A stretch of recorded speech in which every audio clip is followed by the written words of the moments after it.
This is Winnipeg Sports Talk Daily with Andrew Hustler Paterson and Michael Remis.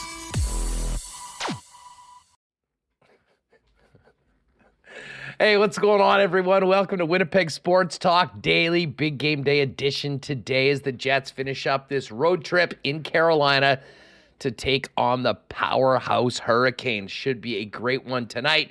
David Riddick will get the start. Big save Dave, looking to keep things rolling after Connor Hellebuyck starred on the weekend in the back-to-back wins over the Florida Panthers and the Tampa Bay Lightning. Lots to get to in today's program, and listen, we only have seen the Carolina Hurricanes once, and this is a team that, frankly, doesn't get on television very much, but they are one of the top teams in the National Hockey League, and it's a great opportunity today to talk a little bit about the home team. And Tripp Tracy, one of the Canes broadcasters and a great friend of the program, is going to jump on for a few minutes. First up today to sort of help us set up this till tonight. Huge concerns about Andrei Svechnikov's injury, how serious it is. We'll try and get the latest on that from Tripp, as well as some of the other storylines heading into tonight's game. And then we'll stay out in Carolina. Mike McIntyre of the Winnipeg Free Press will make his weekly visit, talk about his weekend, both watching some hockey and some baseball, as he and Ken making some great usage of their time on the road, as well as get Mike's thoughts on what the two wins on the weekend have done for the Winnipeg Jets, as well as look ahead to these next couple games against two of the best teams in the National Hockey League, Carolina tonight, and then, of course, the big Thursday night home game against the Boston Bruins. And that will be the main focus today, but we've got a great opportunity to welcome in a good friend of the program and a guy that's done a lot in this city, for this city, and of course is from this city. That is Andrew Harris. 3 consecutive Grey Cup wins. We'll talk to him a little bit about last year with the Argos, the Grey Cup, re-signing with the Argos, and what's coming up after his professional football career is finished. So we'll have that for you later on in the program. Really looking forward to that. Let's just quickly give a quick thank you to the sponsors. Shout out to Princess Auto, Coolbet Canada, Little Brown Jug, Culligan Water, Vita Health Fresh Market, Wallace & Wallace, Canadian Club, Consolidated Supply, F Apparel, Manitoba Battery, Nick and Nicky DQ Group, Boston Pizza, Royal Sports, Not Autocorp. And speaking of Consolidated Supply, big shout out to our pal Joe, who is normally listening to WST at work, but sent us a message on Twitter last night that he was kicking back, I believe, in Mexico with a little WST, passing his time on holidays. Shout out to everyone that's still keeping tabs on what's happening back in the Peg if you're out in some warmer climates right now. Let's get right to it and welcome in Michael Remis. Big one tonight, and lots to get to, especially coming out of yesterday's show, which, I mean, I just have to say, first off, thanks for all the feedback on yesterday's program and our segment with Jeff Hamilton. Hammer and I went at it pretty good on a couple of topics, in particular Connor Hellebuyck's future. But it was very interesting to see the feedback from so many people. Very split on sort of what side of the argument you were on. And I got to give a shout out to Jeff, because maybe as much as any guest on the program, he and I can, what do they say on First Take? Embrace debate. And anyways, a lot of great feedback, regardless of which side of the argument you were on. If you missed it, certainly suggest going back and checking out yesterday's show during more the second half of the interview with Jeff Hamilton. Let's get Remis in here. Remo, what's going on? Yeah, just for anyone who missed it, you and Jeff talking about Connor Hellebuyck's future. Should the Jets re-sign him, and would he sign in Winnipeg? So check that on yesterday's show, and I'll probably post that as a video tomorrow morning. But I'm ready. I don't think we're in biggest game of the year territory like we were on Saturday and last week, but I think every game right now, as Dave Poulin said yesterday, you're kind of in a playoff mode, and the Jets want to get in, playing well heading into the playoffs. And a big one in Carolina. You can finish up the road trip. So I am looking forward to tonight, and then we'll have another big one on Thursday. What a murderer's row here of teams, but lucky for the Jets that they're catching Carolina at a time where they haven't scored in 2 games, and now Andrei Svechnikov, their top goal scorer, there's questions about his injury and if he's going to be out the entire season. That is a horrible, horrible news for the Hurricanes. We'll hear more about it later with Tripp, but looking forward to seeing the Jets if they can keep it rolling here tonight. Yeah, no doubt about that. I'll give you, and obviously we'll get more on this from Mike, but he and Ken were there this morning for the morning skate, and great news. Josh Morrissey was on the ice this morning for the Jets, so he is a game-time decision. I think it's safe to say. I'm not sure you should put his name in the lineup in pen right now, but he'll certainly want to be out there with his team, and if he is able to, will play tonight. But the bottom line, Remo, this is great news. I mean, as big as the win and the 2 points was on Saturday, I think it was a little bit muted by fans. Listen, the first and foremost, there was the relief of getting the 2 points, just winning a damn game.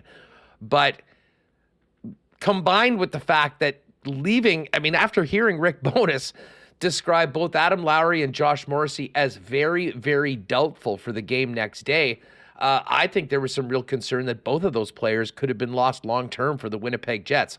Lowry came back, had a monster game along with Barron and Appleton on that Winnipeg Jet third line. Dylan Samberg came back in, acquitted himself very, very well in the lineup. But we all know how brilliant Josh Morrissey's been today and how much better he makes the Winnipeg Jets and how much head coach Rick Bowness leans on him. So if he's able to go tonight, I would say that is absolutely best case scenario considering where we were on Saturday night. And it should be a big boost for the Winnipeg Jets going up against a hell of a team in the Carolina Hurricanes. Yeah, they're good. They've been trying to go far in the playoffs for years. They keep getting bounced. And talk about Carolina was at the deadline, they really didn't acquire any major pieces. Their big acquisitions were Shane Gostisbehere, who's playing on the third pairing D, and Jesse Puljujarvi, who's a reclamation project. And they lost Max Pacioretty to another Achilles injury. He was supposed to be the guy to come in and give them scoring. They've had a breakout season of Marty Necas, who's you pointed out to me before we started. He is leading the team in scoring. Him and Aho are their leaders now with Svechnikov out, and Brent Burns I thought was a nice trade, but they didn't really replace that loss of Pacioretty, and they didn't have him last year, and they got bounced early in the playoffs, and everyone else loading up, Boston, Toronto. I'm not sure if Carolina did enough to keep pace with those teams. Well, I think they believe in the team that they have, and I don't think they necessarily thought that they had massive, massive needs, although they were very much in on the Timo Meier deal. I think they realized that Timo Meier, if they could make that happen, would certainly give them a better shot. But, outside of a player like that they were reportedly in on, this is a pretty damn good team and pretty deep right now. They've got a really, really balanced scoring distribution of the club. They've got a hell of a blue line. The big question really was the goaltending, but when you look at the 3 goaltenders that have all played over 20 games, which in itself is somewhat rare, all 3 of them have a goals against in between, 225 for Kochetkov, the rookie, who is 11-5-5 with 4 shutouts and a .915 save percentage. Antti Ranta's held it down when he's been in, .907, but a .232 in 23 games. And I think Freddie Anderson, who's really thought to be the number one guy, ironically, the worst numbers, although still relatively good, certainly passable, .904 save percentage, .238, and 16-7. The other thing that the Carolina Hurricanes have that I think many teams, including the Winnipeg Jets, hope that they can match and replicate is a level of relentlessness on the forecheck that really, really does give teams problems. We've seen that in the past here in Winnipeg, although, unlike last year where the Jets were completely dominated at home by the Canes, the Jets had, that was the weird game where they gave up the 3 empty netters and ended up still winning in net. And if I'm not mistaken, I was at the World Cup at that time, Remo, but that was a Big Save Dave game, was it not? Yeah, the Jets, I mentioned this last week, that the Jets, with Dave's in net, it was like 3 against Carolina empty net goals and the 1 against San Jose last weekend. We are getting a Dave Rittich game. So, I mean, the Jets, look, the way they played Carolina at home early in the season was great, aside from those final, minutes. It was good, like 55-minute game, and you hope you can replicate that performance, but for a full 60 this time. And Freddie Anderson, the likely starter. And yeah, they have 3 really good goalies. Like, it's amazing. Kochetkov in the AHL, he scored against the Moose. Was it last week or 2 weeks ago? I mean, he's been awesome. I did pick him up in fantasy when he was in, and I mean, he's got amazing numbers. Anderson, when healthy, has been good, and I think it's a question of health because I think both of them were hurt last year, or Ranta and Anderson both have known to have injury problems. So that'll be something to watch as you go on. But I think Anderson's the guy if he's 100%. Yeah. So anyways, we'll talk more about that with Tripp for a few minutes before Mike joins us for the latest on the Winnipeg Jets. Just a little bit more from this morning. Morrissey did stay out for some extra time on the ice after the morning skate. And, Ken wrote that it's not clear if he'll be returning or if the Jets may take some extra caution and give him another few days before he returns. I think he was just working through it, seeing how he was feeling. But Rick Bowness did confirm that he's going to be a game-time decision. What's interesting, Reem, is that according to the head coach, if J-Mo can't go, it's going to be Kyle Capobianco going in. And I think that would indicate that, in all likelihood, Logan Stanley's probably the odd guy out. Certainly Dylan Samberg, I thought, really acquitted himself well in the game that he played last week, or last time out against the Lightning. Yeah. So Morrissey, game time decision. We'll see what happens with him. But I speculated a couple weeks ago. Like, I was wondering if we've seen, Logan Stanley passed on the depth chart. Dylan Samberg, I think for sure has. I don't know if he's going to be a healthy scratch anymore this season. Well, let me just quickly interrupt. I mean, certainly in the minds of, I think, most fans, and you just expressed that, it was important to note that he had missed the 2 games before in favor of Logan Stanley. Now, I think it has to do more with some of the matchups that they were going up against, sort of the bigger, heavier teams. But listen, with the way that Samberg played, coming back into that game, playing with Dylan DeMello in some big minutes. Now, I know a lot of people referred to him as being on the top pair.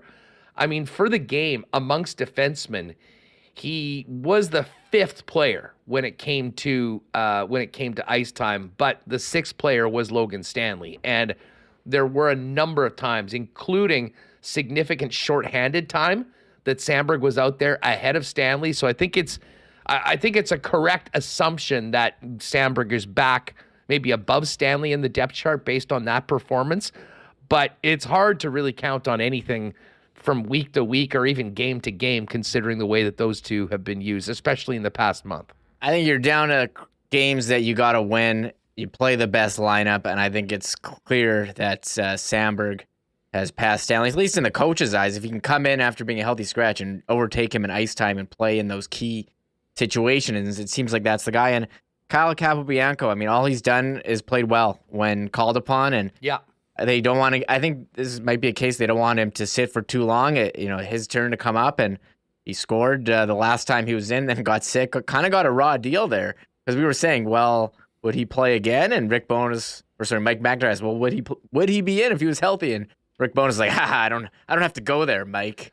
Take that. Yeah. Good for him. I think he's earned more playing time than he's gotten this year. I will say this. I'm not sure that illness of Capobianco, not to be a big tinfoil hat conspiracy theorist, but if the situation was different, I'm not sure that he wouldn't have been back into the line. I was gonna say if he wasn't in for Nate Schmidt, who was the healthy scratch, and they were very clearly saying that, I'm not sure he would have been back in there. But to your point, Capobianco's been solid when he's been in. Jets conspiracy theories? You think that he wasn't actually ill after scoring a goal? I was actually thinking that too. I was like, well, if I was him, I wouldn't tell people I was sick. Like, how would they know? only played like 11 games. I want to get back out there. Yeah, wants to get back in. Wow. Oh, man. I mean, or maybe it was just they were going to make that decision, and it was easier to say that, he wasn't feeling up to it. And that is why when Mike asked the question, he sort of, well, we don't have to think about that. Let's move on next. Hey, wow. You think the Jets would lie about that? You trying to say a professional hockey coach might be less than completely forthcoming with the media? Yeah, is that what you're trying to say? Listen, I'm sure it's happened once or twice in recorded history. Just saying. Anyways, listen, if Capobianco does come in tonight, if they do keep Morrissey out, if anything, that I think is the piece of information from Bonus, speaking to your point about where Logan Stanley is on the depth chart, that we're not even talking about Dylan Sandberg. And if Morrissey's out, Capobianco comes in. And I think Capobianco probably fills more of the holes. I mean, obviously, Josh Morrissey is at a level that none of the Jet defensemen are really going to come in and do everything that he does. But it does show that they've got some confidence in Capobianco with what he's done so far this season and will be that guy. And then, of course, going with Dave tonight. Certainly, I think that projects that we'll see Connor Hellebuyck on Thursday. And when you look at the Jets schedule room over the course of the next week, if Dave is playing tonight, Helly's playing on Thursday, you've got this afternoon game against Nashville on Saturday, and then a Sunday night game against the St. Louis Blues. I would suggest that the door is certainly open to run Hellebuyck for those 3 games. I mean, depending on how things go. And if that is the case, you do have the Arizona Coyotes coming in for that single game next Monday here in Winnipeg. So maybe that would be Big Save Dave's next start. Bottom line is, though, they're going to want to get Hellebuyck into these high leverage games. And the Nashville game on Saturday afternoon, considering where they are and who's behind them right now, might be the most high leverage game of them all. I'm pretty sure he'll play there, and then I guess they'll have the decision to make whether they run him again. He's 3-0 in playing back-to-backs in the second game of back-to-backs this year. So the result speaks for themselves. He has not been hampered by that, and that just goes back to more of the accolades we were talking about Hellebuyck and why he's been so important to the Winnipeg Jets and why we expect to see him get a ton of playing time as we get down the stretch until everything is probably wrapped up. Hopefully they can do that with a couple games left in the season, and then maybe you can give him a little bit more rest before he takes to the ice for pretty much every significant minute of playoff hockey that the Jets hope to play.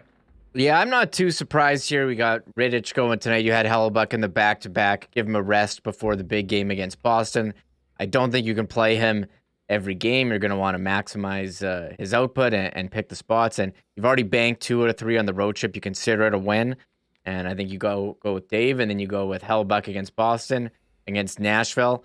And it's a tough spot here for the Jets where you're playing 3 non-playoff teams in a row or teams that aren't battling for a playoff spot in St. Louis, Arizona, Anaheim. I don't think you're going to be starting Rittich in 2 of the 3.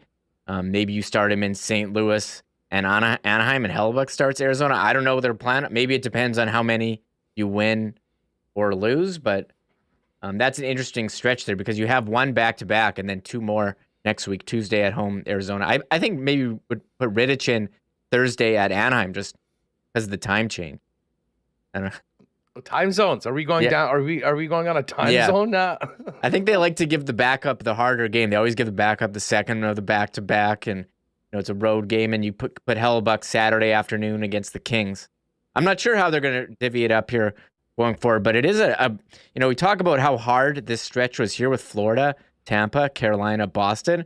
Well, then you have next week St. Louis, Arizona, Anaheim. You play LA, who's in a playoff, firmly, but then you got San Jose and Detroit, who are both out. So, the first half of the month or second week is pretty tough here, but then it kind of eases up. Not saying that they're easy games, but you're playing teams that aren't in the playoff spot. And at the end of the season, you got San Jose again. You got another against Nashville. Those 2 Nashville games are going to be huge, and that game against Calgary on the 5th as well. So we'll keep an eye on the goalie workloads. That's something that's a daily conversation. Well, here. Listen, if Hellebuck's playing, if Dave's playing tonight, I think we can count on Hellebuck against Boston. I think we can count on Hellebuck against Nashville. And I wouldn't at all be surprised if he actually played again against St. Louis. Then Dave can get the home game against Arizona next Tuesday. Hellebuck would have 3 days off, and then you play him again against Anaheim. You play him against LA. And then there's 2 days off before the San Jose game, and then another 2 days off before the home game against the Detroit Red Wings. So they'll certainly have some options when it comes to, when they want to rest Connor Hellebuck, because really the schedule, with the exception of the back-to-back games against San Jose at home and then in Minnesota in the final week of the season, other than that, you've got multiple days in between, I want to say about 3 of the games. So listen, if they can clinch their playoff spot before that final week, I think maybe you might even give Dave a couple of those games in the final week. But listen, Hellebuck is going to be the guy that's going to get him there. And, as we look at the standings today, as much as, you still have to be you have to keep your eye on first and foremost on the Calgary Flames and the Nashville Predators. The Jets' 2 wins on the weekend very quickly took them from the verge of being in a dead heat with Calgary, if they could get on a little bit of a roll, to right there with some of the other teams. The Jets are 1 point behind the Edmonton Oilers. They're 2 points behind the Seattle Kraken, who lost last night to the Dallas Stars. And the Avalanche are in there at 80 after their crushing of Montreal last night. Colorado does have 2 games in hand. So if you give them even one of those 2 games, they're at 82, a little bit up. But the bottom line is it's still really, really close. And, I'm not even sure how much it matters, if you're in the 3rd place in your division or if you're one of the wild card spots, just because of how generally even it is from the bottom wild card. Right now, the Jets are in the 2nd wild card. Vegas is in 1st, and there's 9 points separating all 8 teams in the playoffs right now. So first and foremost, it's get in. And the sooner that they can get into a position, and obviously this is going to be for a while, where they are fully confident that they're in the playoffs, I think then you get the option maybe to give Big Save Dave a little bit more work. All that, though, is in the future. Let's talk about this game tonight. I do think that David Rittich, considering what happened in, with the first goal against San Jose and the way that the game ended, as well as his previous start, I think he'd love nothing more than to come up with a real strong performance and help his team get a win. And I can't believe we're even talking about the possibility of this, but sweep this road trip. All right, Tripp Tracy coming up in just a second. Got to give a big shout out to our friends over at Manitoba Battery, Donnie and the gang, the go-to folks for all things batteries here in Manitoba at the best prices with the best service in town. Whether you need a battery for your car, your truck, or that summer toy you're working on in advance of the snow melting, Manitoba Battery has the best prices in town and will bring them to you same day. That's right. Give them a phone call at 783-8787 or order online at manitobabattery.com around the lunch hour or even early into Winnipeg Sports Talk. And that battery will be delivered to you in 2 to 4 hours at a better price than you'd get at the big box stores. Yeah, don't waste your time driving and finding a parking spot at Costco or standing in line in Canadian Tire. Shop local, get the best price in town, and have it delivered to you by Manitoba Battery. That's right. It's that simple. Let Manitoba Battery take care of things for you. Online at manitobabattery.com. And as I mentioned, 1026 Logan Avenue if you want to pop by and see Donnie and his great staff in person. Well, I mentioned a shout out to our pal Joe over from Consolidated Supply. Taking a little bit of time off right now because things are about to get busy over at Consolidated Supply. With golf season just around the corner, they are the leaders in both golf cars, irrigation services, and artificial turf. It can also help you out at your spot, whether it be for putting that dream putting green in the backyard or irrigation help to make sure that lawn looks like, maybe looks like a fairway at some of the great golf courses in Manitoba the Consolidated Supply serves. And speaking of that backyard, find out more on incredible hot tub and spa options, as well as beautiful outdoor kitchens, not to mention small engine parts, service, and supply. Consolidated Supply, 1395 Niagara Road East. And you can also check them out online at cte.ca. Still have room for a few more nominations for the Wallace & Wallace Unsung Hero in our community, along with our all-star defenseman, Josh Morrissey from the Winnipeg Jets. Send us an email, gang, of that person in your life, in your neighborhood, that is doing incredible work for others, whether it be through extended volunteer hours, charity work, and more, or being that person that's counted on by those in need in and around the area, in your area and neighborhood when need arises. Tell us about that person with an email, unsunghero@winnipegsportstalk.com.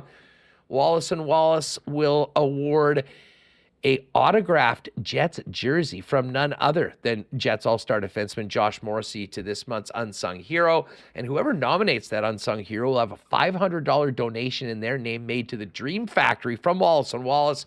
And Josh and Margot Morrissey will match that as well. Again, Unsung Hero at winnipegsportstalk.com. And just before we get to Tripp Tracy, if you're looking for great prices on natural and organic supplements, beauty products, and groceries, and Winnipeg's largest assortment of local products too, you need to get down to any one of 7 Vita Health Fresh Market stores, family owned and operated since 1936. St. Paddy's Day is coming up. If you want some great non-alcoholic options, they've got non-alcoholic craft beer and mocktails and some amazing snacks.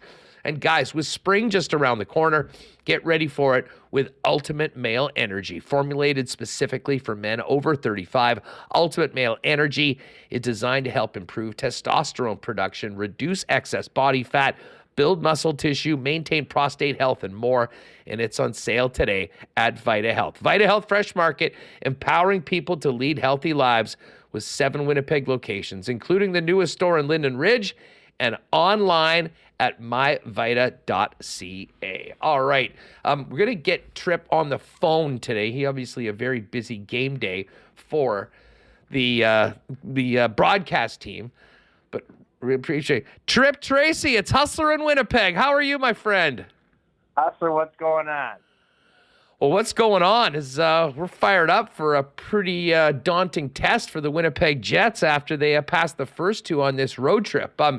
Big wins when they really needed them against the Lightning and the Panthers. And we were kind of mentioning that the degree of difficulty for the Jets over the schedule continues to rise. And what a challenge tonight against a Canes team that has been really one of the class teams in the NHL all year long. That being said, Tripp, it hasn't been smooth sailing lately. Bit of a power outage for the Canes. 2 straight shutouts. What's going on with the club that you follow so closely? Well, Hustler, great to hear your voice. The Hurricanes are entrenched in some major adversity right now. On the weekend against Vegas and New Jersey, I actually thought they played 2 pretty decent games, better than actually a couple of their previous wins last week against Montreal and Philadelphia. But they couldn't find the back of the net on Jonathan Quick, and then Vantage in New Jersey. The chances were there. The well has gone dry recently for some guys they count on for offense, and they've gotten production from their back end all year. You know, they've been a balanced group. I wasn't overly concerned, coming out of the 2 games. Of course, you wanted to win the game against New Jersey based upon a division race where I think there will be a particular carrot to who wins the Metro this year. So that was disappointing. But when I looked at their game, overall game, there were some things they beat themselves a little bit in ways they don't typically do so against the Devils. But their overall game, even getting shut out twice in a row, I didn't mind it. You know, obviously, last night, this morning, woke up to, the gut punch of all gut punches with what appears to be a long-term injury to Andrei Svechnikov, who means so much to this team. So just absorbing that, and you've got the Winnipeg Jets here. So this is major adversity for a team that has been massively resilient all year long. I think, Hustler, about, this string of what will be 5 consecutive playoff appearances. The first one, they were They played the defending Stanley Cup champion Washington Capitals at the time, went down 2-0, lost Svechnikov in that series and came back and won and beat the Islanders and went to the conference final. They're a much better team now than they were then. So they have the ability to get through this adversity in the final stretch of the regular season. They're just going to need all 20 guys. It's just that simple. Tripp, you mentioned Svechnikov. I mean, he is such a brilliant player and such a big part of the Canes' offensive attack. We've heard about the fears. What can you tell us about the injury? I mean, what happened? And is there anything positive to report, or are they worried that that might be it for the entire year and potentially playoffs for one of their most important players? Yeah, it was really a harmless play. That's the toughest. I mean, there's nothing that isn't immensely tough with regards to the pill to swallow. But both Max Pacioretty back in January and Andre, seemingly harmless plays. I mean, for Max, it was at the end of a game on the goal line on the power play and tore his Achilles for the second time. And Andre just lost an edge coming through the neutral zone in the second period Saturday night, a rut, an edge, whatever it was. And he came back in the third period and tried to play. Just an astoundingly tough hockey player. I don't know the full conclusion at this point in time. I do fear the worst. We'll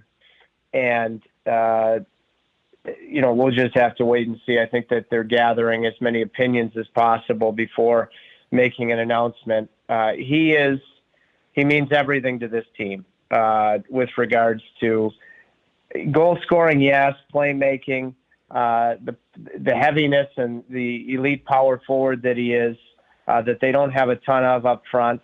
So this would be a huge hole to fill. Huge. I mean, that's why it's the gut punch of all gut punches. We'll wait word on the extent of it, but like I said, I do fear the worst. And they still have the weaponry, but there's just there will not be any room for any passengers. They'll have to get great goaltending. Their power play is going to have to be elite. Their kill has been elite, and if they bond together, starting with an unbelievably stiff opponent tonight, they can still be successful. Tripp Tracy's with us, Hurricanes analyst, before puck drop tonight in a rally between the Jets and Hurricanes. We, like I'm sure you guys did, obsessed over the trade deadline for the weeks leading into it with all of the big moves, especially made in the East. And Timo Meier was a player we talked a lot here in Winnipeg that sort of was the prime prize on the market. The Canes were reportedly involved. The Jets were involved. He ended up going to New Jersey. And what was interesting, Tripp, was that the Canes, I'm not sure whether this was just not seeing the right deal or having that much confidence in the players that they have in their lineup. But like the Jets made, a couple of additions, but not to the extent of a Meier with Pujärvi and Gostisbehere coming around. It surprised some because of the loss of Pacioretty. Maybe it's even more punitive now with the potential of not having Svechnikov. But what was the thought process from Don Waddell and Canes management to not take that big swing with everyone else in the East doing it, especially considering pretty much of all of those teams, the Canes are by far in the best situation when it comes to salary cap and having their own draft picks still under their own control? Well, chronologically, Hustler, my strong conviction is that the Hurricanes had a targeted approach. They wanted to be more aggressive. I wouldn't be surprised if they made an extremely fair offer. Who knows? Maybe even better than the one that Mike Greer and Tom Fitzgerald worked out for the trade between San Jose and New Jersey of Timo Meier. And it didn't go. Once you make what I feel very confident in saying was a very fair offer, you cannot just all of a sudden become reactionary and, go for someone that you didn't target. Because I think then you go from being in a position of strength to a position of weakness. The moment that you get reactionary, Don said at the time, you pay attention to what everybody else is doing, but you don't react to it. What they then did is they need help on their power play, as many assets as they possibly can have, and they acquired Shane Gostisbehere. I liked that acquisition, and he started on fire with a couple of power play goals in his first 2 games. But I think he can be serviceable in your third defensive pairing. They're really missing Jalen Chatfield on that pair right now. But with the top 4, not only the excellence, but the heavy load that those 4 guys and Slavin, Burns, Shea, and Pesci can consume on a nightly basis, I think that Gostisbehere can be serviceable, and then hopefully it's going to be critical to before the Svechnikov injury and now to match the top power plays in the East. Jesse Puljujarvi, at the time, again, pre-Svechnikov injury, here's a player that Sebastian Aho, who won a World Junior Championship, would have endorsed to the ends of the earth. He's your superstar centerman. When he's earned the respect with me for appropriate reasons, when he believes in someone, I think it's worth seeing if he can take a step in his career. I actually did like Puljujarvi with Aho and Jarvis. They were their best line Sunday against New Jersey.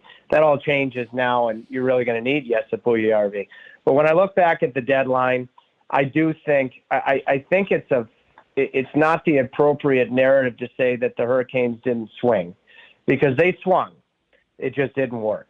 And then once that didn't work, I think that if they went after, it's like me, going after the woman of my dreams, and then she shuts me down, and all of a sudden going for somebody else that I'm settling.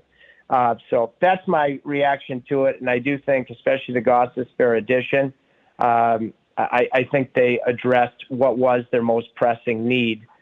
They still are not a heavy team up front and lack pure finishing pre and post Svechnikov.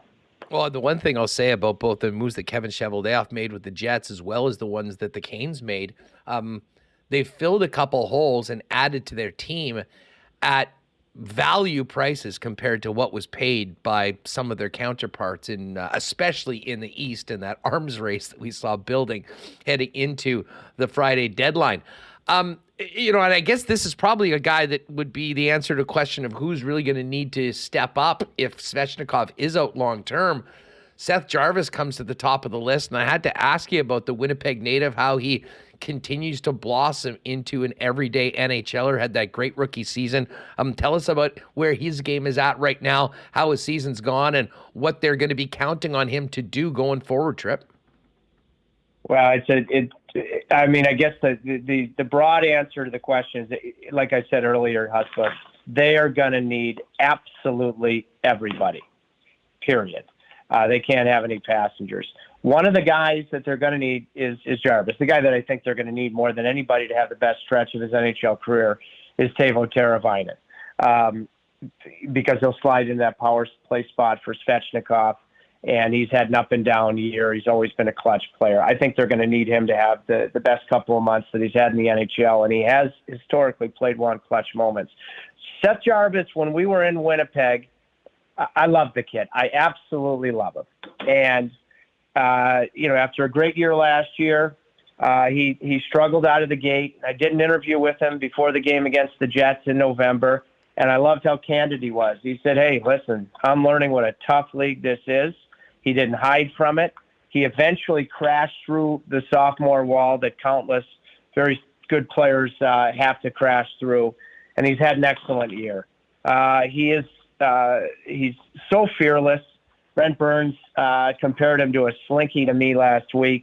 How elusive he is and plays so much bigger than his size offensively. I would actually argue on their current roster that Seth Jarvis, he's offensively challenged like everybody else in these recent games, but you could make an argument that Seth Jarvis has the most pure finishing ability on the roster. It's been a gradual build. His month in February was his best month. He had a hat trick in there against the Montreal Canadiens on Cam Ward Hall of Fame night. I would count on Seth Jarvis. I would have said down the road and being a support piece that he will be a money player because I think he loves the moment. I think he has a great loosey-goosey attitude about him that's very, very important, but that's coupled with self-belief. I think he has a desire to get better every day. Brett Burns, in particular, has been an unbelievable mentor for him. They have a really good relationship. But now Seth is going to have to be a guy that is one of the primary producers. Carolina has had balance and contributions throughout their lineup all year long and production from the blue line. But Seth Jarvis, no doubt about it, will be counted on immensely now. And I would not be surprised if he grabs the moment. I have major belief in him as a fearless player, a finisher, but more importantly, I love the combination of lightheartedness yet competitiveness that is something that I think is going to benefit him when the games matter most. Tripp, you mentioned Brett Burns. I've got to ask you about the offseason acquisitions of two veteran players, Brent Burns on the blue line and our old pal Paul Stastny, who signed with the Canes as well. I mean, there's a lot of young talent on this team. How have these veterans helped the team have the season that they've had up until this point? Well, Burns is the first couple months, he's been in one place in San Jose a long time. He chose to come to Carolina, which was a huge feather in the cap of the Carolina Hurricanes. And he showed up here right away. I mean, I always knew about the outdoorsman Brent Burns is, the fitness fanatic that he is, obviously his skill set, Norris Trophy winner, but his full investment in the game on a daily basis, his appreciation and knowledge of the history of the game. He's just been a terrific addition. The first couple months, I thought he was solid, but the biggest adjustment systematically and offensive zone face-off plays, the power play, is certainly for a defenseman in Carolina. There was a learning curve. He has been super in 2023, and because I think he's turned his brain off in making all those mental, systematic adjustments, he's playing much, much faster. He's going to be a majorly counted upon quarterback of his power play unit if the groups stay the way they are to do what that power play needs to accomplish that has failed them in the last couple of playoffs. That's one thing that can get better for that entire power play, and it's been very good recently until this past weekend. So it's been trending nicely. But Brett Burns has had an outstanding year. Paul Stastny started slow, and then I thought had a 2 or 3 month stretch here where he's been very, very solid. Such a great pro, such a great thinker of the game. I'm not telling you any of the things that you don't know. He is going to be out of the lineup tonight. Jack Drury, who was recalled from Chicago, gives him a little bit more speed on that fourth line. But Paul Stastny, I think, has been a very, very solid contributor, has scored some big goals at critical times. And watching almost the anonymous way that he prepares each and every day, he's an everydayer, has certainly very positively caught my attention. Tripp, it's so great to have you on the program. Just before we go, one of the things that really stands out when you dig into the numbers of the Canes, for such an elite team that's been at the top of their division all year long, you don't usually see 3 goaltenders used almost equally. I mean, 21 games for Kochetkov, 23 for Ranta, who's day-to-day right now, 24 for Freddie. How does the goaltending landscape look for the Canes going into the playoffs? Is there a clear-cut guy that'll be the guy in game number 1 of the postseason? And how do you see that all playing out? Yeah, if they're going to have success, all 3 have been excellent.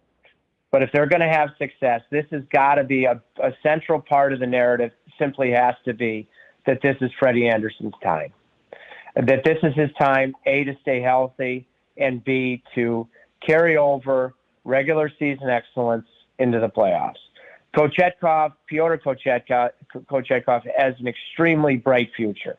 Extremely bright. I thought Don Waddell signed him to an excellent deal that we'll look back upon in very complimentary fashion. Good for Kochetkov, too.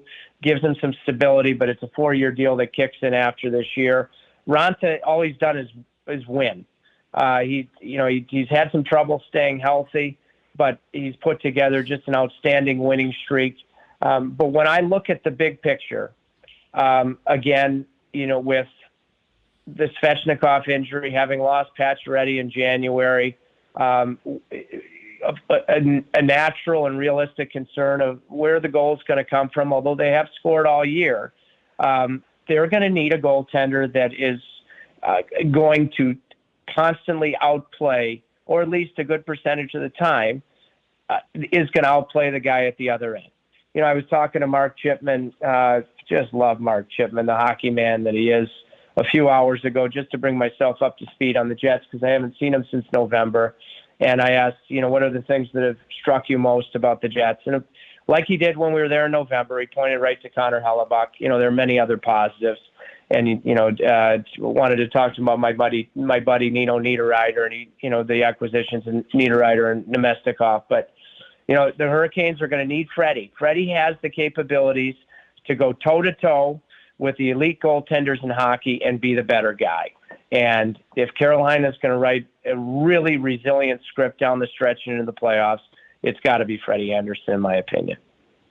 Tripp, I got to tell you, it is so great to talk to you again. We had so many great conversations back on our old station, and it's great to see you doing so well, my friend. Be well, enjoy this game tonight, and got to tell you, I think there's a few people that'll be pulling for the Canes once things get going in the East come playoff time. Thanks for doing this. Hustler, love you. It was great to see the facial uniqueness of Gary Lawless the other night, thinking back when Vegas was in town, thinking back to all of our great hot stoves over the years. And I've always made no bones about the fact, because of my love for Mark Chipman, I am a definite Winnipeg Jets fan. Have a great one, Tripp. Enjoy the game tonight. Thanks for doing this. Yeah, sir. Great stuff. There is Tripp Tracy.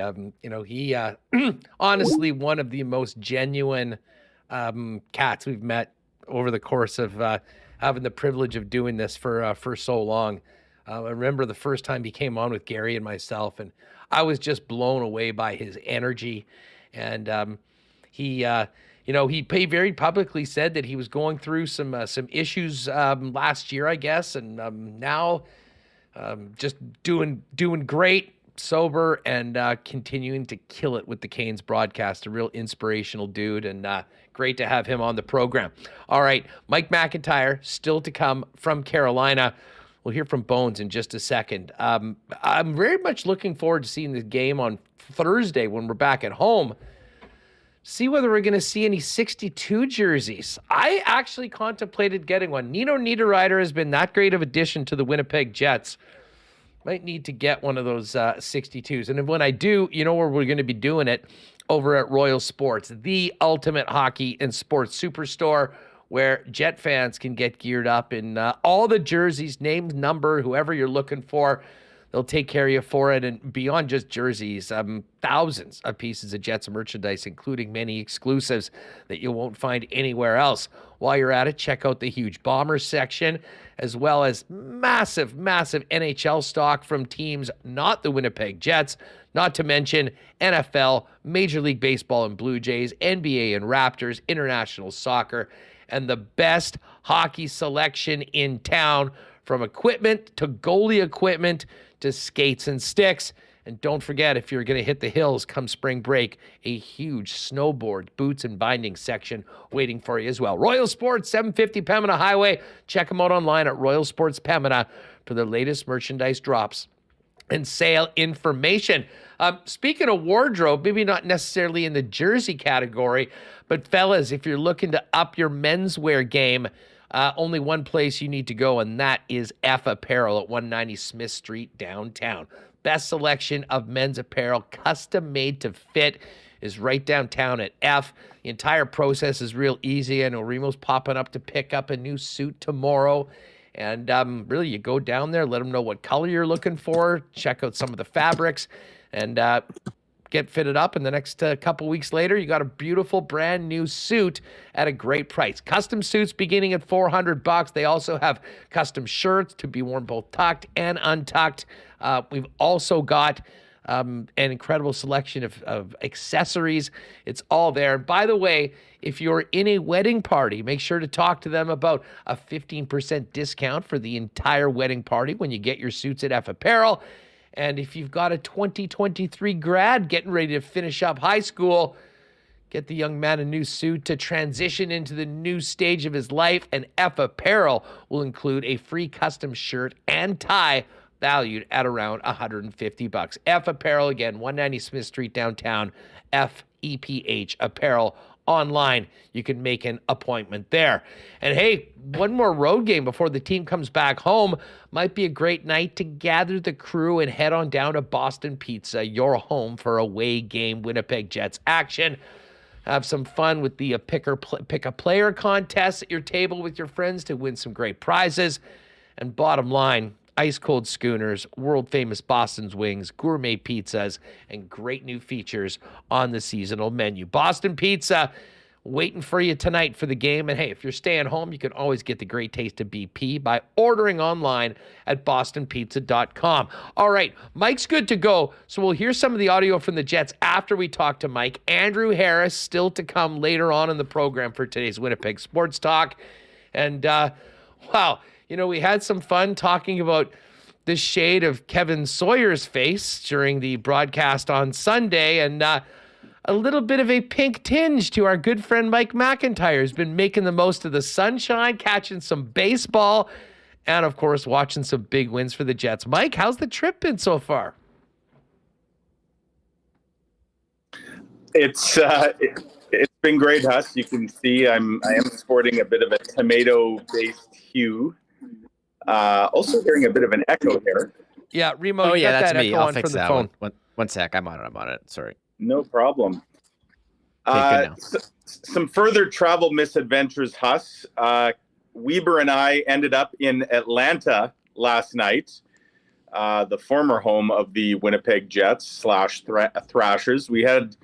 This is 5 road trips in a row for yours truly that has involved at least one canceled flight. Last night it was the Tampa Bay to Raleigh direct, so we had to find an alternative way to get to Raleigh. So we flew to Atlanta last night, ended up staying overnight in Atlanta, and then flying out first thing this morning to Raleigh and making it in time for Jets morning skate. So hopefully that is my one snafu out of the way on this trip, and can make it home safely and on time tomorrow from Raleigh. But yeah, it's been a great trip. I mean, we've crammed a lot into this one, Huss. 3 spring training baseball games in 3 different Florida cities, in between 2 Winnipeg Jets hockey games and a Jets practice, a Jets morning skate. I'll put it this way. I have not had a lot of sleep on this trip. But hey, I'll catch up when I get home, I guess. Well, just quickly before we get to the hockey, how are the Jays looking? Oh, they look tremendous. Actually wrote a column in today's Free Press about the Toronto Blue Jays. It's interesting. This is a team that they had more fun than anyone last year. Folks who've tuned into Blue Jays games probably saw the shenanigans that often were going down in the dugout. You know, the home run jacket, which was a staple. Yeah, and they got rid of it, Huss. They've retired the jacket. It's all business now. They are all business. That doesn't mean they're not going to have fun, but as I wrote in my piece today, there's nothing more fun than winning, and these Jays maybe hope a more mature approach could result in some better on-field success. I mean, it's hard to put any stock in spring training because, just like the NHL where you sometimes get really imbalanced lineups, like there's a lot of single A and double A guys, and especially pitchers. But the Jays put a pounding on the Phillies on Sunday in Clearwater, went and caught them in between the morning skate and the Jets game in Tampa that night. And then yesterday, they obliterated the Boston Red Sox, or some semblance of the Red Sox. They put up 18 runs yesterday.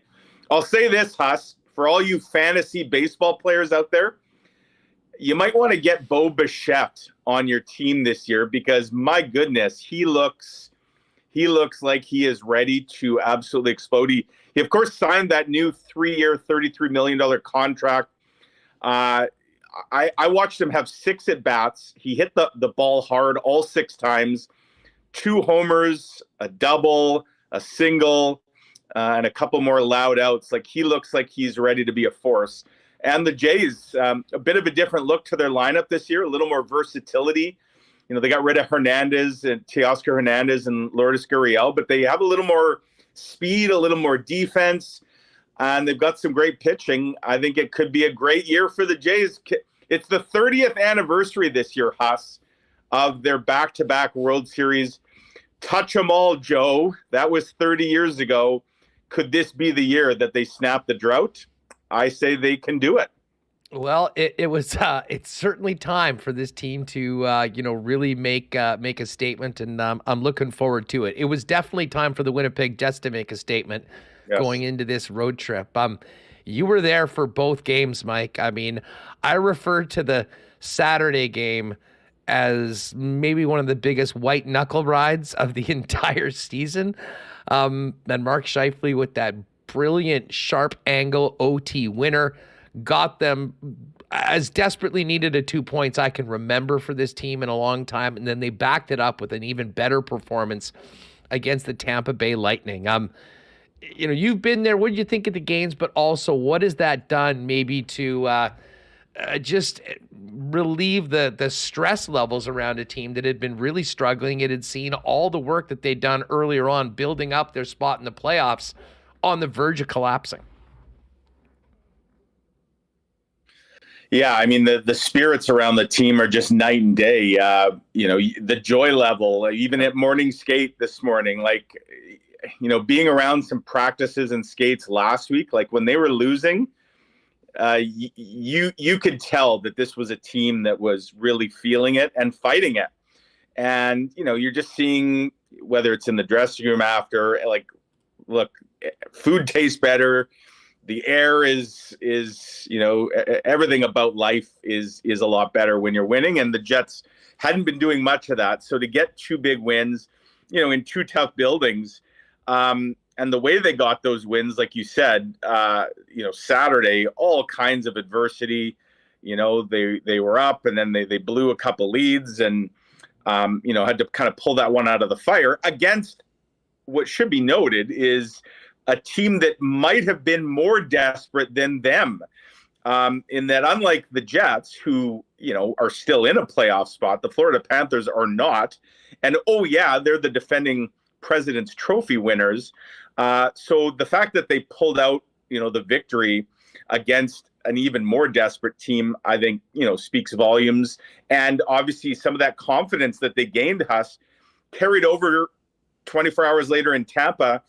And, while it wasn't maybe as smooth as some would like, and maybe, at times, again, they put too much strain on their goaltender, I like big chunks of that Tampa game. I certainly like the Tampa game overall more than I did the Florida game. The way the Jets played, I thought there were large stretches of the Tampa game where the Jets were playing a perfect road game. They weren't trading chances like they were with the Panthers the night before. It wasn't 5-alarm, fire wagon hockey. It was smart, safe, simple.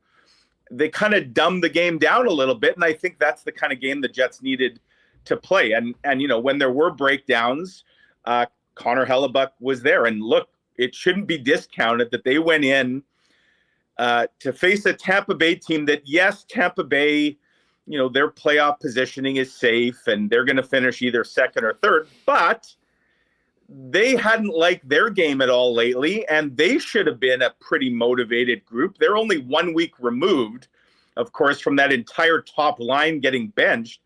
And I think the Jets weathered, the storm really well. And they did it without their all-star defenseman and their second line center. And that's really been the story here of the Jets season, right? Some of their best hockey, some of their best results have come when some of their best players are down and out. And it just seems like they rediscover the work ethic and the elements that they need to be successful. Now the trick, assuming they get healthy here sometime soon and, get a bunch of these bodies back, is to play that same way when they have a deeper, more talented lineup. Well, they're moving up another weight class tonight against They are. a hell of a Carolina team. Although we just talked with Tripp Tracy, and I mean, they're in a bit. I haven't scored in 2 games, and now Andrei Svechnikov is out. But I mean, we focusing back in on the Winnipeg Jets, there was a few things that really stood out, even in that game. And I mean, I will admit, this was no Picasso on Saturday night against the Panthers. There were some breakdowns, there was some puck management that still left you shaking your head, and a couple, of those plays ended up going in the back of the net. But a few things. The power play. I mean, I've been talking all week about how the power play was killing the squad, Mike. I mean, if you looked at the losses over the course of the past 2 to 3 weeks, one power play goal here or there could have easily resulted in 2, 3, 4 points in the standings. It didn't come. That happened. Yeah. I thought Nikolai Ehlers with his early goal, and he was just far more seemingly involved, more aggressive when it came to the puck. And, we saw the rebound that came off of, a one face-off, which had been an issue as well. I mean, there were a lot of things on a micro level that we hadn't been seeing that came out that was all a big, big part of that first win. And then I think they really did build on that, continued doing some of those things, but played a much more complete and defensive game with everybody stepping up in the absence of Josh Morrissey, especially on the blue line. Just when you're ready to kind of write this power play off and say, my goodness, are these guys ever going to get it together? They pull off a play like they did on Saturday, like that goal. They went from their own goal line, in their own end of the rink with the puck on Josh Morrissey's stick to the back of the net, courtesy of Mark Scheifele. Like that took 6 seconds, maybe 7 seconds.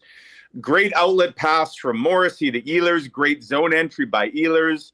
The pass to Connor, the pass to Wheeler, and then a really nice kind of one-touch pass to Mark Scheifele, who made no mistake. And that is one of those goals that just reminds you, Huss, how much skill the Jets have, high-end skill in their forward group. And I would include Josh Morrissey, of course, in that, and talking offensive skill. And I suppose it's a goal like that probably has fans, they love to see it, but you go, well, why can't they do that more often? Like, where's that? And as Paul Maurice used to say, the other team gets paid too. And no doubt teams have found ways to kind of shut the Jets down. But I think the power play coming alive, and look, the offense in general, like they had gone a stretch here where they really weren't getting a lot of production from anybody. And while you can say, okay, the secondary scoring, while it's nice when it happens, you don't necessarily count on it. They weren't even really getting any primary scoring. And so to see, some of those guys, like you say, Ehlers, certainly Scheifele had a great weekend. The new guys, Nino Niederreiter has just been terrific. And Vlad Nemestikov, who now finds himself, at least temporarily, as the second line center. And I think, Huss, what we've seen, you talked about Nikolai Ehlers, there's some nice chemistry between Nemestikov and Ehlers. And I think that's part of why Nikolai Ehlers is looks like he's moving so well. That's been a good line. And the chemistry between Nino Niederreiter and Mark Scheifele, like, my goodness, we don't know what Mark Scheifele's plans are, obviously long term.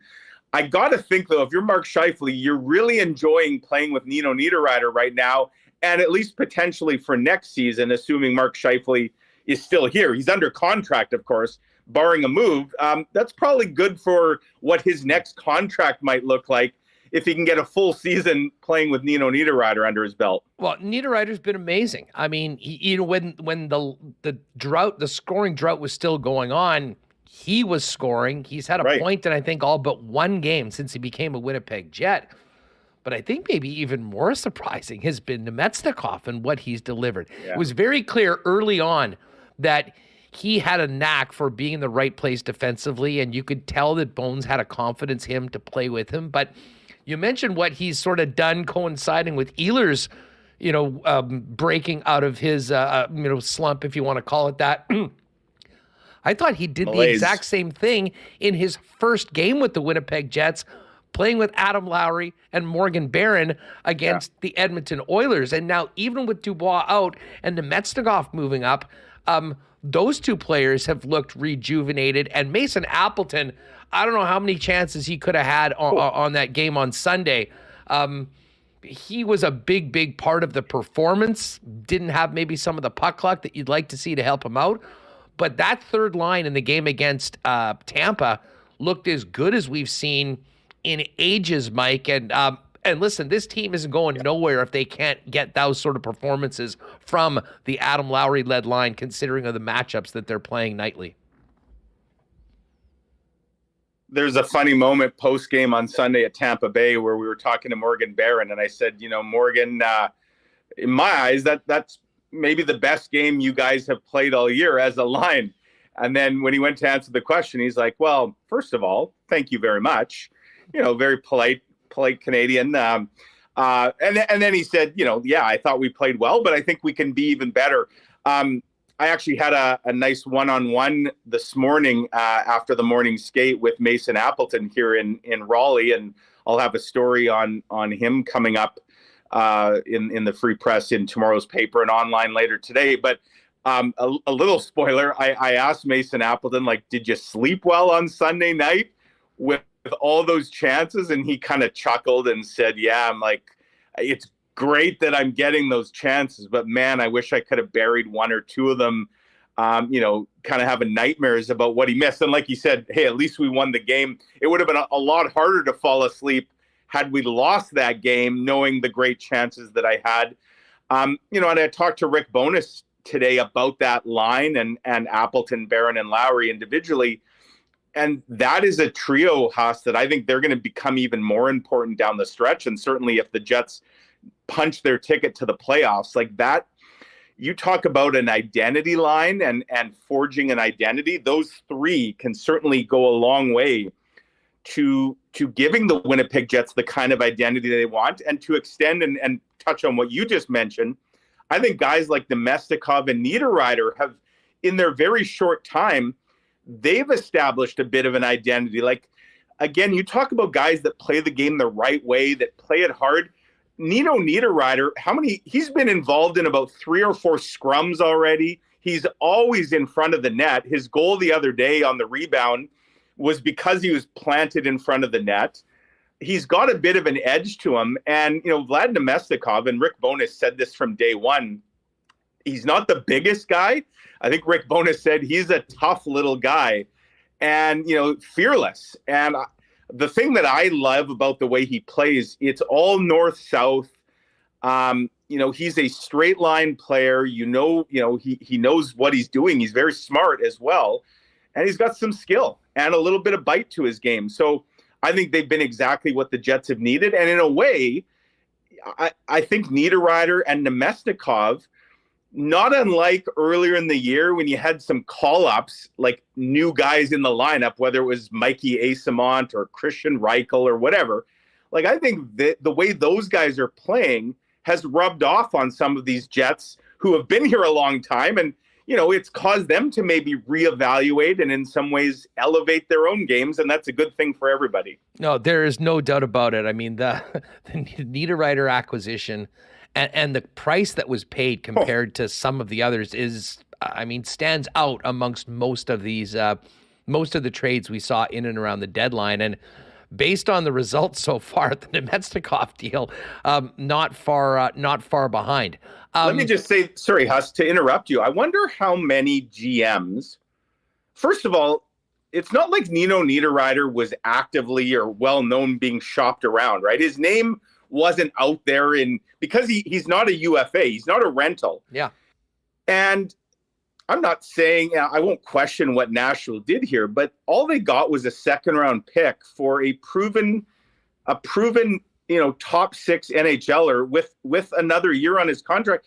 How many other GMs, when they saw that trade, and now that they're seeing what he's doing with the Jets, have gone, why didn't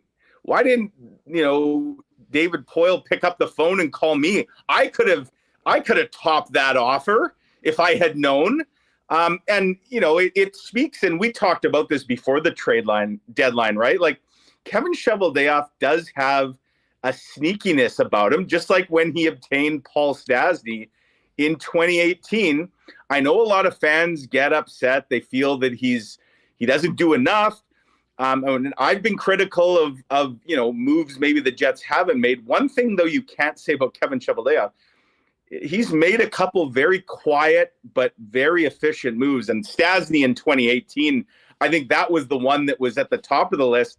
If Nino Niederreiter keeps playing like this, Huss, the rest of this year and into the playoffs, and then the Jets have him for another year, and then who knows? I mean, if they're not in a playoff race next year, maybe the Jets flip him at the trade deadline and get an asset back. But whatever the case, or maybe they sign him to an extension. The fact is, this looks like an absolute steal. And I got to think there's some other GMs kind of gnashing their teeth, thinking, why couldn't that have been my team that got him? We could have beaten a second rounder.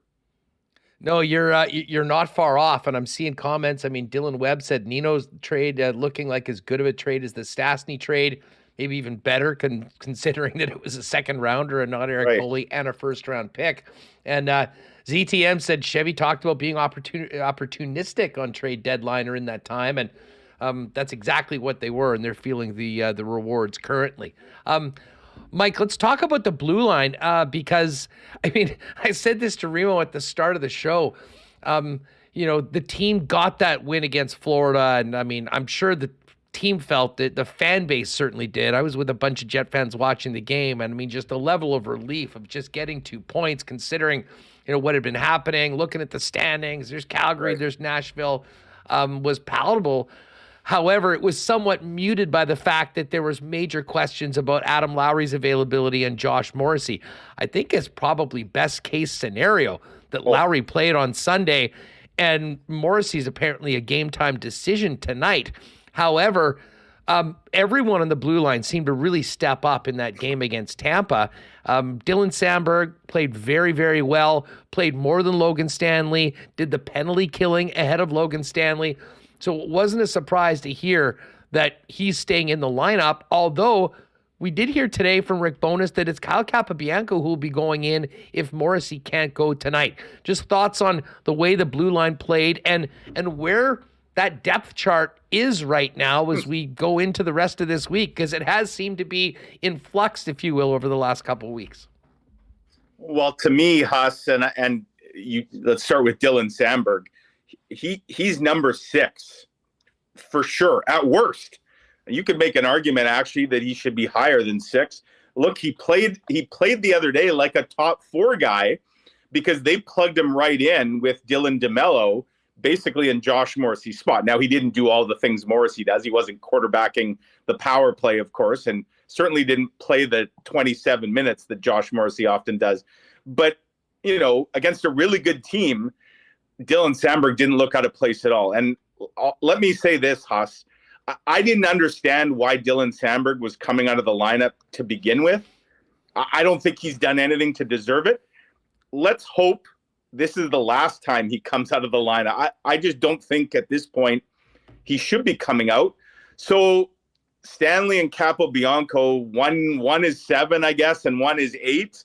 For tonight, I guess Capobianco is 7 and Stanley's 8, because as you say, Kyle's going to be the one that plays. I think part of that, Kyle Capobianco had a great game last weekend, and then he got a bit of a flu bug, and he kind of lost the opportunity to build off that big game. So I think there's almost a feeling that they owe him a game here, and I'm frankly a little surprised that it didn't come sooner. I honestly thought he might be in on Sunday because I didn't think Logan Stanley had a good game in Florida at all. I mean, the Jets were leaky on a number of fronts, and I'll put Neil Pionk right up there. I think Pionk, he's really struggling right now. And I would have said a few weeks ago that there's no chance, Neil Pionk gets sat down, but I probably also would have said there's no chance Nate Schmidt would be healthy scratched, and he was for a game. I just think Neil Pionk's probably got a little more leash. He's on the power play, so is Schmidt. Well, just let me quickly ask you, did you not think that Pionk really rebounded with the absence of Morrissey? He was better. He was a lot better. He played almost 24 minutes. He played and I know we'll talk about the goal that happened on the power play, and people can debate whether that was he being set up by Blake Wheeler, Pionk. They both had a piece in it. But outside of that, certainly at 5-on-5, they played the hell out of him that night, often with Brandon Dillon, and obviously saw some pretty good results. And I think that's important for Pionk and the team, assuming that he's in the lineup and playing in the role that he is. A game like that, I think, can go a long way for the confidence of a guy that, I think probably has obviously had some real ups and downs this season, to put it charitably. Absolutely. And so Saturday, where I thought Pionk really started to struggle was in that third period. But again, that was after Morrissey went down, and there was a few shifts there, Huss, where Pionk was paired with Logan Stanley. That should never happen again, because that was not good. When those two were on the ice together, the ice tilted and not in the direction that you'd want it to tilt. And you're right. On Sunday, there was that one play, but that was a grenade from Blake Wheeler. Initially, in real time, I was quick to blame Neil Pionk. When I look back at the replay, it's like, Blake Wheeler didn't leave him with a whole lot to work with there. But you're right. One thing I thought about Neil Pionk Sunday, Huss, he came out on the first shift, tried to throw a big hit. And to me, I think Neil Pionk is most effective when he's engaged early and when he's playing with a bit of an edge, with a bit of a snarl. And I remember saying to Weber on Sunday in Tampa, after that first shift, I said, Pionk went for the honky tonk man guitar smash there right off the hop. And I said, that's a good sign. That's the Pionky tonk man, Mike. The Pionky tonk man, right. Some early engagement there. And I thought that continued, and for sure he stepped up. So, for tonight, I'll say this, I'd be surprised if Josh Morrissey plays tonight, but folks, there's nothing to be concerned about. And I agree with you, Huss, almost best case scenario here. I watched Josh Morrissey up close this morning at the morning skate when he stayed out to put in some extra work. He was not holding back. He was really, really testing that lower body. Lots of sharp cuts, hard turns, push-offs and all that. And he was skating hard. I just think, and maybe I'll be wrong, maybe he'll talk his way into the lineup tonight. I just think if you're the Jets, you got to be smart about this. And just like I personally agree with the decision to not play Connor Hellebuyck tonight. I know some folks on Twitter are up in arms that Hellebuck's not playing. I've even had a few people suggest to me that Connor Hellebuyck should play every game for the rest of the season. And, that's I'm just not far off from that. Yeah. Look, I get it. You want to ice your best lineup. I just think, to use kind of the cliche, sometimes you have to risk losing the battle to win the war, right? And we have to remember, even though I know some folks live or die with every game, they've got to keep the big picture in mind here. And I think at times, Huss, we've seen what a tired Connor Hellebuyck has looked like, and maybe that's where he starts to spring a few leaks. I just think they're being very careful. And tonight, a non-division, non-conference game coming off a very busy weekend, 83 shots, 77 saves, the best team in the NHL coming in on Thursday. He wants that game. And then two big divisional games this weekend that I suspect Hellebuyck is probably going to play in both of them, especially now because he's played so well on the back end of back-to-backs. He's in fact won his last three starts where he's played two nights in a row. I think he probably plays Saturday, and he for sure plays Saturday in Nashville. Heck, that game could be a showdown for a playoff spot, depending how this week plays out. And then he may go Sunday as well. I think for Josh Morrissey, you almost have to have the same mindset. If tonight was a playoff game, no question he'd be in based on what I saw. But are you risking making it worse?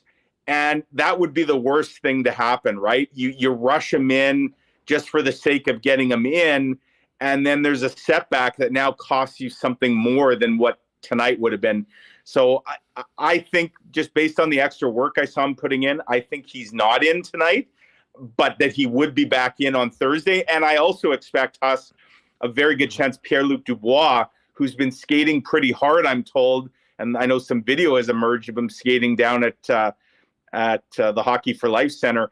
I expect Dubois and Morrissey very likely will both be in the lineup against the Bruins. Well, that would be a good thing. Back to Helly for a minute, though. I mean, I think he's single-handedly blowing holes in all of these narratives around goalie rest and whatnot. I mean, when they gave him the game off against San Jose and played Dave, he came back with arguably his worst game of the season against Minnesota.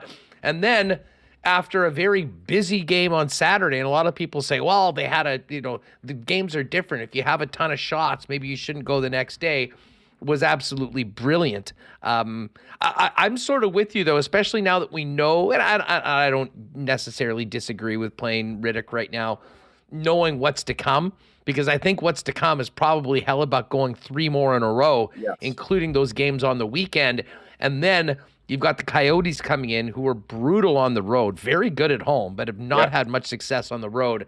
Perfect time to put your backup in, and then Hellebuyck can get a few more as they go to Anaheim and to LA. And then after that, there's 2 games in between a bunch of their games. I mean, it's not as packed up as it is before. So I really do think the opportunity is going to be there. But considering how much he played on the weekend and what is to come, especially, and he wants to be in for that showdown with Linus Ullmark and the Boston Bruins on Thursday. We'll go there. And I'll say this. This is a big game for Rittich, because as good as he's been for the majority of the season, he had that terrible start, then had a real strong stretch. But the last 2 games, he's probably given up one that he'd like to have back. Yeah. And if you do that more often than not, you're probably losing. I mean, that is just one thing. I saw a great thing from Kevin Woodley. It's one thing to make all the saves, but it's that when you don't make one that you should have 8 or 9 times out of 10, not only are those deflating, but often end up being the difference between winning and losing. And I would argue that the first goal against San Jose was there. I mean, the second goal that they lost the game against Columbus was one of those. And but I think back to a game, I guess it was the Pittsburgh game, when the Jets were in Pittsburgh and they were down a number of players, and Dave went in. I believe it was the second in a back-to-backs, because they had played Buffalo, I think, the night before. And he said himself, his wife could have made the saves that he made in that because of how good the Jets were in front of him. But if the Jets can play the way they have been playing, especially against Tampa, and maybe hearkening back to when some of those players have been out, a win for the backup would be huge, just to get Dave back in a good mindset, because although I don't think he'll be playing a ton, every point is so crucially valuable right now that you can't leave any on the table. No, and to be clear, I think we'd be talking about Connor Hellebuyck starting tonight, Huss, if the Jets hadn't already put 4 points in the bank on this road trip. And I'm not suggesting the Jets are now content and that that they're waving the white flag tonight by playing their backup and saying, well, we lose this game, no biggie. No, that they're obviously trying to win tonight. I just think, though, that there's a little more comfort going with the schedule now that they're going to go with 2 wins already on this road trip. Yes, they want to make it 3 for 3 clearly, and they could use, like you say, all the points in the world. Nashville's still right there, and there's a scenario, Huss, where if the Jets were to lose clean tonight, and if they were to lose clean on Thursday, and the Predators win tonight, and the Predators win Thursday, all of a sudden it's a 2-point buffer, and they're facing each other on Saturday afternoon in Music City. And my goodness, would the heat ever be turned up? The Jets, they're very much in control of their own fate, and they obviously don't want to think about a scenario like that. But I do think that the Jets winning these first 2 games may have altered a little bit on how they approach tonight and the next few games. And you're right. I mean, Riddick, look, when you're a backup goalie, you don't have the body of work to fall back on that a starter has. And you don't get the same, I guess, exceptions, to a poor goal or a poor game. And so I do agree that this is a big start for him. And I'm really curious, Huss, I know you talked to Tripp. Like, I don't know what to expect from the Hurricanes tonight. They should be desperate, and they should be surly because they've just been blanked 2 straight games. But they're also, I know there's probably an element of feeling sorry for themselves because they just found out one of their best players may be done for the year in Svechnikov. So, are the Jets catching the Hurricanes at the right time, or are they getting them at the wrong time because they're going to kind of feel their wrath tonight? I don't know. I guess we'll find out in a few hours. Well, I'm looking forward to the game. I cannot wait for Thursday when the Jets take on the Boston Bruins. And, as I said, heading into the weekend, we were pretty down, myself at the top of that list after the loss to Minnesota, just what that meant for this playoff race, and did say, considering what has happened, maybe getting on the road, but particularly playing against really high-level teams is exactly what the Jets need right now. And they've gotten better through this road trip. They've gotten the 2 wins, a win tonight. They said that, they were looking, I think it was Brendan Dillard said, we came out wanting to get 6 points, and they can do exactly that. But it's amazing what a couple wins can do for an atmosphere around a club, around a fan base, and just what it does for you in the standings right now. Because as much as I think most of us, myself included, are still paying most attention to Calgary and to Nashville, with those 2 quick wins, they're now a point behind Edmonton, 2 behind Seattle, and they're much more in that group as opposed to falling behind everyone with a bit of a gap like they had before. So, listen, fingers crossed your travel will work out as well. What's the plan? Just 4 stops on the way home from Raleigh or what? No, it's supposed to be Raleigh to Minneapolis, Minneapolis to Winnipeg. And I'll say this, Huss, I absolutely want to be at Canada Life Center Thursday night. I don't want to miss that showdown between the Jets and the Bruins. So I'm crossing my fingers. Hold on a sec. Thursday night. What about tomorrow night for AEW? I know. Well, I know you are a purveyor of sports entertainment, as are we. This is going to be unreal. So Huss, what are the odds? By the way, I'm flying at 6 a.m. tomorrow to Minnie, and then I fly from Minnie at like 10 in the morning. What are the odds that my flight from Minneapolis is packed with AEW wrestlers? I can almost guarantee it will be, because there aren't a lot of flights into Winnipeg these days. Most of these guys and gals, they fly in the day of the show, and they're going to want to get in early in the morning. I suspect there may be a lot of brawn on my flight tomorrow. I'll be sure to let folks know on the old Twitter machine if I happen to spot a few brutes sitting. I don't know if they'd be flying first class, but I suspect a lot of it's not like they're being chartered in. They fly commercial. So it could be an interesting flight from Minneapolis to Winnipeg tomorrow morning. And hey, hopefully I don't bring my bad luck to that flight because if something were to happen, and subject to change, right? Let's say we get rerouted to, I don't know, Denver or Mexico City or somewhere. It could be a long night, but fingers crossed that doesn't happen. Mike, thanks so much for doing this. Great stuff. I won't even get into my debate with Hamilton yesterday on the future of Connor Hellebuyck. We will save that for another one. That'll be an evergreen topic on this program for about the next few months until we get into the off season. But thanks so much for joining us today, and we will definitely visit that one with you in the coming weeks. I heard that debate was extra spicy. In fact, hotter than my face right now, Huss. I look forward to revisiting. It was a good one. And, it's interesting how split a lot of people are on both what is possible, what the Jets should do. As I said, hopefully, he won't have the opportunity tonight, but come Thursday, Hellebuyck will be back in the net going up against the best team in the NHL and probably have another opportunity to earn himself a few bucks on that next contract. Have a good one tonight and travel safely. Hopefully, you'll be back in time for bell time tomorrow night.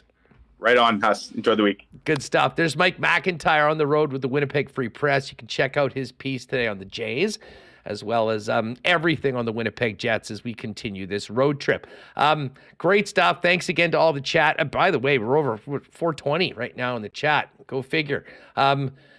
Make sure you hit that red subscribe button if you haven't already. If you're new to the Winnipeg Sports Talk channel, we're here every day, 1 o'clock Central, live with the program till just after 3 p.m. usually, focusing on the Winnipeg Jets, Bombers. Big news today around Bomberland is that the Grey Cup is coming back to Winnipeg for 2025. We sort of touched on that yesterday, but it has been made official. We'll certainly hook up with the football club in the coming days and weeks to talk more about that. But football season is just around the corner. And of course, Princess Auto, I'm sure a big part of, well, the upcoming Bomber season, probably the Grey Cup too, the way they've supported our city for all of these big events. And again, a huge congratulations to the Manitobans at the Briar, including Team Reed Carruthers and, of course, Matty Dunstone, who with his club fell just short against Brad Gucci in the Briar final. It's all supported by Princess Auto, where you'll find the best deals on the most unique assortment of tools and equipment around. Everything you need to complete the projects on your list or start something new is at Princess Auto. Visit them at one of 2 Winnipeg locations, Panet Road, Portage Avenue West, or shop online 24/7, 365 at princessauto.com.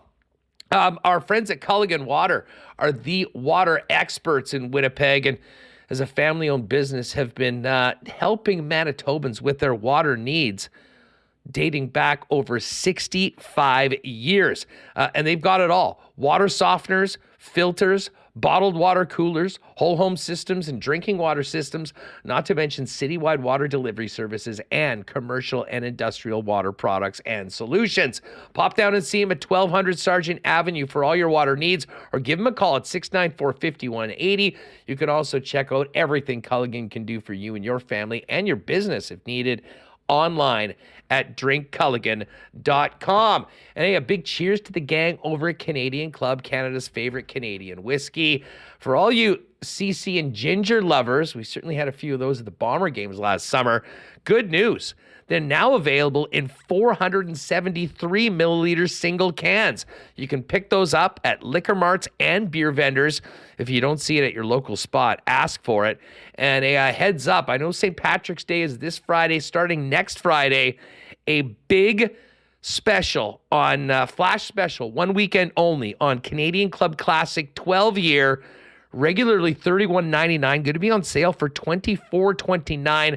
That's March 24th to 26th at your local Manitoba liquor marts. And this weekend is the limited re-release of the CC Chronicles 41-year-old, the 2019 release of the Chronicles series. Less than 100 bottles available.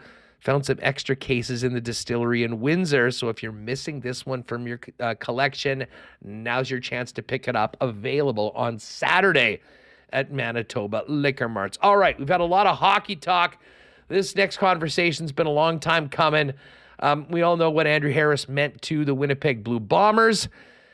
Coming here as a free agent, helping change the culture and winning 2 Grey Cups was a tough time, I'm sure, for him and a lot of Bomber fans to see him leave last year.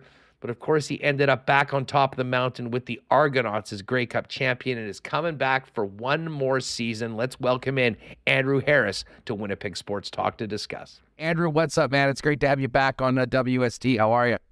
Yeah, it's great. It's great to be back on the show. Thanks for having me, man. You know, as I said, it's been a minute since obviously we've had you on the program, but what a wild last year plus it's been for you. I do want to talk a little bit about last season with you, and of course the upcoming season, which you will be returning to the Canadian Football League again. But take me back to last year around this time when you signed with the Toronto Argonauts. I mean, you had finished back-to-back Grey Cup victories with the Winnipeg Blue Bombers. You've had, a Hall of Fame career, bar none. What was it that drove you back to continue your playing career and make the move out east to Toronto? Yeah, I think, after beating Hamilton and going through, that off season and going through the holidays, and then, free agency came up, and I always go through this process, or have been in the last 4 or 5 years, where the R word is, leaking in my head in wanting to retire. I'll watch some old film and some highlights, and I'll kind of see what's happening with who's coming back and who's talking about doing different things, and and then ultimately just speak with my loved ones around me, and what they think is best, and all that. And after whatever happened with Winnipeg, and them wanting to go in a different direction, I had already kind of had some feelers out there with some different teams. I was talking with BC, I was talking with Edmonton, Toronto, and I was just really kind of going over the options, and uprooting my life and my family again. And I've had my daughter full time since I've been back in Winnipeg here. That's one of the reasons why I came back to Winnipeg, is to have my daughter full time.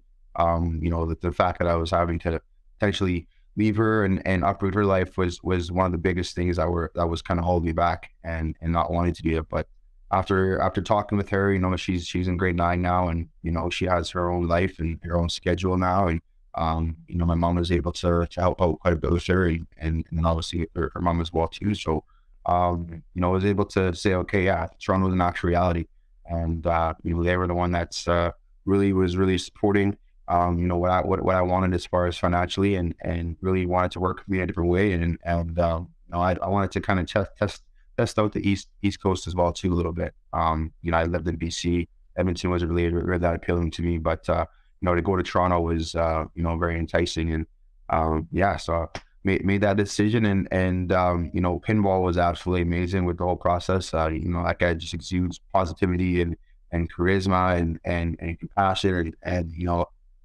what you see with him is really what you get. And he made the whole decision so much more comfortable, and I went out there in February, and just got to meet the staff and all the people in the locker room, and it just really felt like I'd made the right choice, as hard as it was to leave here. That was definitely the best, the best decision going for me, other than being here in Winnipeg. You mentioned Mike Pinball Clemens. I'm glad you did, because I did want to ask you about that. It seemed very early on that he was very influential in helping you make the decision to head out to Toronto. And I mean, Pinball's resume speaks for himself. I mean, a Hall of Fame player, a Hall of Fame management individual, and the bottom line is a Hall of Fame person. What's your relationship? Did you have any relationship with Pinball before that? And how important was he in getting you to buy into what they were doing and making you an Argonaut? Yeah, no, I never even talked to Pinball before, until with Pete Costanzo as our running back coach in 2021, and he's over there now as the receiver coach. So he was my first contact, and then Pinball called me within a couple hours after talking to Pete, not to be interested in just the first phone call. He was just, "It's there, it's on," and he just all you could just feel the excitement, right? So man, he was amazing, and he really wanted me to sink my teeth in my closet with the team as soon as possible, and say, hey, I want you to lead this team and be a focal point of what we're doing, not only on the field but off the field as well. So we had chats all throughout the season. I mean, last year with the Argos, the start wasn't pretty. We went through a lot in the locker room. We went through a lot on the sidelines. We went through a lot, behind closed doors, and and myself personally, just with injuries and stuff. So, there was a lot of work with that team, and a lot of things that we need to kind of shore up. And we were able to get things put together and do the right things at the right time, to get to where we're at, and obviously, win that championship at the end of the day. Well, I mean, as far as the season went for you, I mean, you got injured relatively early, and I mean, it was basically reported in most of the circles of the media that was going to hang you up for the rest of the season. We know that wasn't the case. I mean, did you think you were done for the year? And what were those couple months like when you probably were thinking about whether this was the end of the road, and how were you able to get back on the field come playoff time? And was that even a possibility when you first hurt yourself? Yeah, honestly, just the injury itself, when I first got hit, it was a weird thing. I got kneed right directly in my pec, and I had the ball in that hand, and I had someone D lineman kind of forced me into my fullback's knee that was kind of held up there, and I get off the field and I'm like, oh man, I'm okay. And then I was about to go back in the game, and I go to push off on someone, and I had no power. I had internal, external tension, but I could not push off. So we go in, and sure enough, it's a torn pec. So I tore my pec in 2011 in March, going out to BC. Wally Bono calls me. He said, hey, you're going to be the starting running back. I want you to put on a little bit of weight. So I'm just in the gym pushing like crazy, and overdoing it, and I tore my pec in March 17th of 2011. Pete McDonald, orthopedic surgeon here, he says, you know what, this is a 6-month injury usually. You're probably going to miss some of the season. So I was able to work my way from then back in 3.5 months and get back in time for training camp, and ultimately, we start off with a horrible season and end up coming to be a coming starter and me win the Grey Cup that year.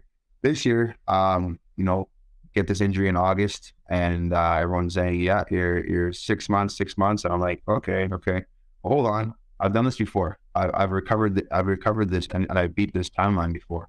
I wasn't, I'm not 24 years old like I was last time. It's gonna be a little bit different, but there wasn't PRP back then either. That wasn't a prominent form of recovery. So I did my PRP shot 2 weeks after, and I was supposed to be in the sling for 3 months. Had the sling off in like 2 weeks, and I really just started pushing it. And honestly, the option for me to come home and be closer to my family and do all that was there. And I was like, you know what, I wanted to kind of consider that. But I was like, you know what, me being hurt here, being on the team, keep locked in, more focused on, coming to work every day and getting this in. So I'm going to take this opportunity to look at the coaching side of things, kind of be that player coach. Me, there was a little bit of a divide between the players and coaches. I thought if I stuck around here, maybe I could help shore that up a little bit. So after I, got those first couple of weeks of recovery, I started getting into the meetings with the coaches and just learning the different dynamics of what they're trying to do, and how we can kind of approach this in a different way to reach the players a little more. And it was great because I got to know different positional groups during the season. You're really locked in on your running back group, quarterback and O-line a bit, but you don't really get to know the defensive guys as much. There's 80 guys on the football team, so this also allowed me to kind of get to know the other guys in the team a little more, but ultimately, being around the team and having that camaraderie really pushed me, to keep pushing on and getting back. I talked to my doctor, and he said, you're absolutely nuts if you think you'd be playing in 2.5 months, 3 months. And I was like, okay, well, I'm like, I was also saying, this is probably my last year, so I'm going to rock until the wheels fall off. So, if I get hurt again, he's like, you're not going to be able to play again. I'm like, well, at least I'm going to go out, with the bang kind of thing. So as we kind of got closer, okay, we're playing the Eastern Final, we're one game away from the Grey Cup, and we're probably even playing Winnipeg. I'm not missing that game for the life of me. So we get closer to that game, and it's reality. And then there's the birth of my son, which is 3 days before the Eastern Final, which was a whole nother well, I mean, just touch on that for a minute, because you work all season to come back. You're ready to go for the East Final, and 2 days before, Axton's born. I mean, what was that life like around you, both on and off the field? I can't imagine you'll have a crazier 48 hours in your life, maybe. Yeah, it was nuts, man. And like just the emotions, and being out for 2.5 months, 3 months, and getting back on the field with my teammates, back at practice. And then my partner's in labor, and holy shit, we're going after this. I'm having my son right now. So his due date was actually the day of the Grey Cup. So we didn't want to have him, I did not want to be there for the delivery. So I'm like, hey, we're gonna try to push this along, get him induced, or get her induced. So he was before, and it all kind of worked out. We had a little bit of complications with it, but it ended up all working out. And sleeping on a hospital bed, 2 days before the game, or a day before the game, was a little bit of an experience too, and dealing with that. But holding him, I kind of thought it was like birth and rebirth. I'm rebirthing and getting back on the field there, and it was definitely an inspiring moment for me, being back on the field and just having that moment. It's definitely something I'll never forget, and it was a special moment. Well, it seemed like it was pretty inspirational for your Argos teammates as well to have you back out there. You move on to the Grey Cup. I can tell you on this show, I mean, when you signed with the Argos, I basically said, just watch. This is going to be Toronto-Winnipeg coming up in the Grey Cup, and sure enough, it was. What do you remember about the game, but also the lead up too? Because, I mean, your story obviously was such a major part of Grey Cup week with you going for 3 in a row against the team that you had been a huge part of turning around and had just won 2 championships with. Yeah, I mean, that was an emotional week for sure. I was trying to check it out as much as possible and just focus on another game, play another team.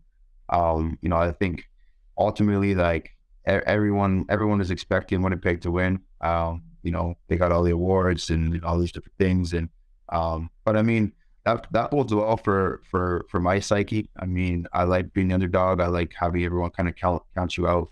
I like that feeling, and I think our team really relished that opportunity. And you could kind of sense that even on the field a little bit. Like there was a little bit of these guys feel like they got this in the bag already.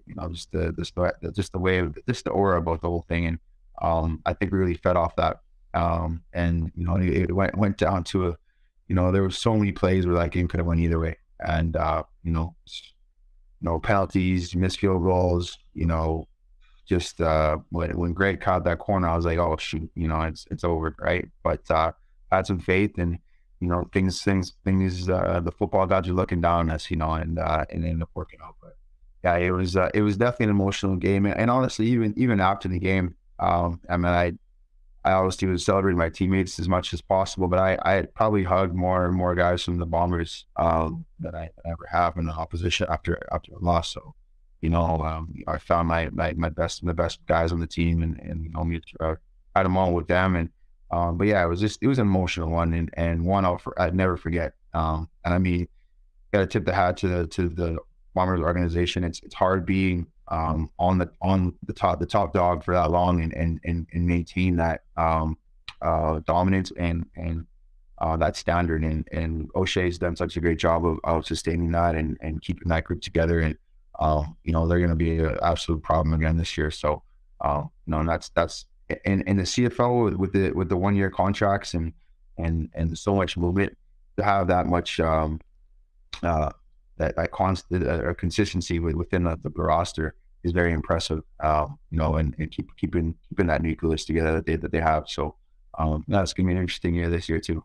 Andrew Harris is with us at Winnipeg Sports Talk. So Andrew, I mean, I think a lot of people almost assumed that you would be retiring after the year. I mean, you'd go out a champion, but obviously with the way the season went and missing so much time, you certainly thought you'd still had something left in the tank. I mean, tell us about, I bumped into you. We talked a little bit before free agency, and you weren't sure what you were going to do. I mean, how did it come together? Who was the impactful voice in your head that said, you know what, let's do this one more time, and maybe tie that into your plans for after football, because I'm sure there's lots to gain, much like you gained experience when you were injured last year with the Argos. Yeah, so even last season, this Dinwiddie and Kimball are kind of already talking to you about the next year and saying, "Yeah, come back again," right? And I thought, we just came through his injury, but they ultimately said, we need you, we want you in this locker room, more so than anything. I mean, what you do on the field is self-explanatory, but this especially this year with losing a big leader like Mac. And they didn't really know what was happening with that. They were very prominent on me wanting to be back in the locker room. So I was kind of humming and hawing, and at one point I was probably like 80%, I'm going to retire, 20% coming back. Then I go through the whole process again, start watching film. And, for the first time I realized, I'm like, hey, I have to accept that, 2012, 2018, Andrew Harris is not what you're going to get this year. You can see it from 21 to even last year. It's like you're not that same guy anymore. But are you okay with being on the field and not be that C player? Are you okay with, maybe coming into training camp and splitting carries, or maybe not even splitting, maybe getting, 60-40 or 70-30? Are you okay with that? And I was like, okay, yeah, maybe I can be okay with that. I really love this game. I really appreciate what it's giving me, and I still feel like I have something to give. Maybe more so on the leadership standpoint now than what I had been in the past on the field. But even on the field, I still know I can deliver in a certain way. And then I, again, go through my other options and different things going on. And then seeing everyone sign back with Toronto, and, I was like, I'm going to give this one more shot. I'm going to give it 1 more year. But I have to come out and say I'm retiring after this year. I have to do it, or else, these spots are going to slip in again, and maybe I'll play one more. And 36-year-old running back is 36-year-old running back is already up there, but 37 is that's just getting weird. Well, I mean, listen, I think that regardless of what the role is on the club, it's pretty clear about how much they value you as a person, as a leader, and how much a part of the team you were even when you were injured last year. And one of the other things that you were telling me before we got going with this is that you kind of figured out what's going to be happening after football, and it does involve coaching. It does involve personnel. Fill us in on what you're going to be doing even before the season starts with your former junior team, the Vancouver Island Raiders, and how that plays into your football future after you've finished playing in the Canadian Football League. Yeah. I mean, after being on the sidelines and getting a different perspective of the game, I really got drawn into that coaching aspect. There were some options in the CFL this year to coach positional wise, and next year there'd be some opportunities too. But the opportunity to go coach my junior team came up on background in the Nile, came up, and that was something that was written out for this year. So we kind of worked out an opportunity for me to just take over football operations for this year. So start working on coaching staff, recruiting. Just working on sponsorship and marketing, getting that team built back up. We were 1-9 last year, and we went from winning national championships, when I was there to being 1-9. So a little bit of a turnaround and rebuild with that program. But I'm really looking forward to giving back to the team that gave me my opportunity and really jump-started my career in the CFL.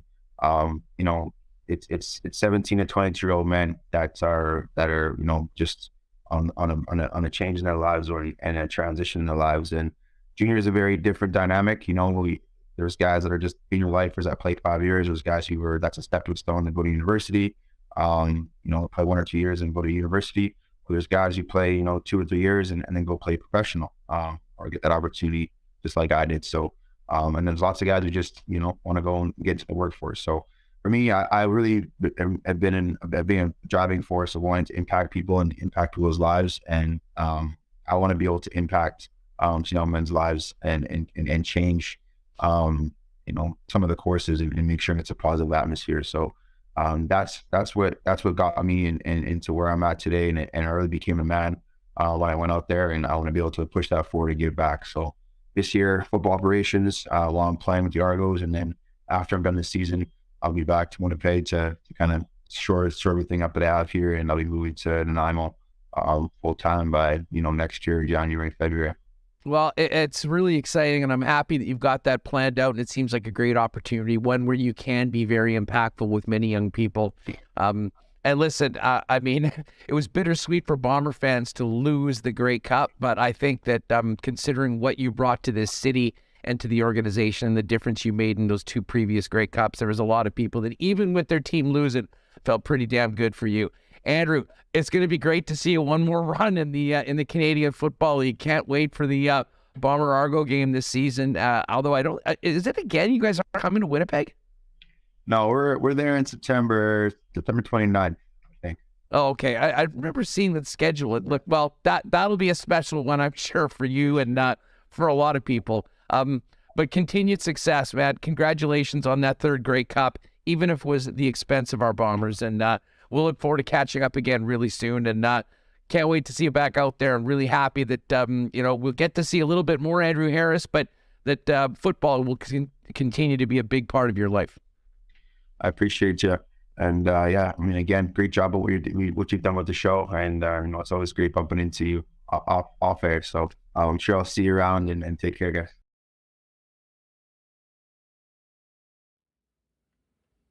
All right, great stuff with Andrew Harris. You can't help but feel good for the guy, even if it was at the expense of our Blue Bombers. And great to see him, with the plan, staying in football, moving on, but still getting one more kick at the can this year with the Toronto Argonauts. All right, great stuff. A couple things we should get to. First off, shout out to Nick and Nikki DQ for their great support of Winnipeg Sports Talk. If you saw that great custom cake Nick and Nikki made for us last week on the second anniversary, nothing makes your party or gathering better than a DQ or ice cream or blizzard cake. You can give them a buzz or hit them up on Instagram, actually, at DQ Manitoba. I'll get it made for you as you would like it, and you can get a quick and easy pickup at any of the 4 Nick and Nikki DQs, including DQ Northgate, DQ Niverville, DQ Polo Park, DQ St. Anne's. Try those stack burgers. They're amazing when you get there as well. One other thing, folks. 2 weeks tomorrow is our second sports trivia night. I'm throwing this in the chat right now. If you missed it earlier, grab your tickets. Seating is limited for the event. We filled it last time. Would love to see many of you, especially the ones that weren't able to come for the first time. We had some great teams. We had a lot of fun.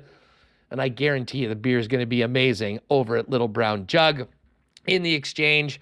Great time to pop in and maybe grab some of your favorite Little Brown Jugs to go as well.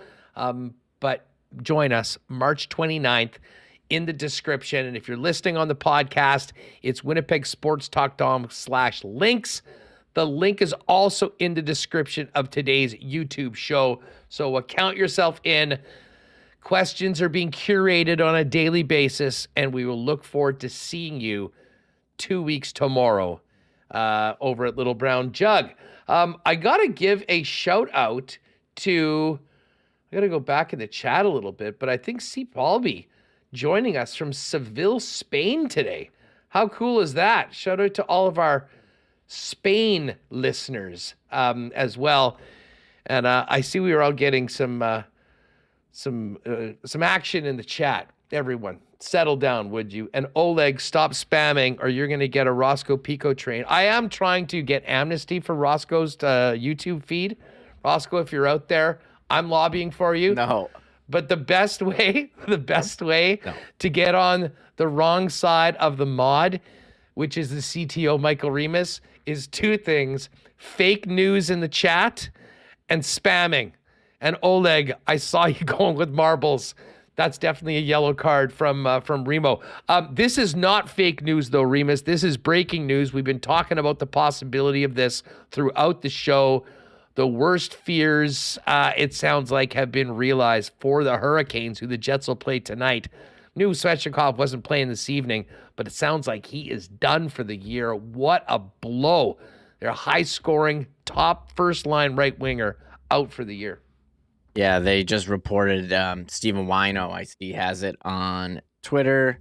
He's having ACL reconstruction surgery, and he's out for the year. Season-ending surgery on his right knee, out for the rest of the regular season and playoffs.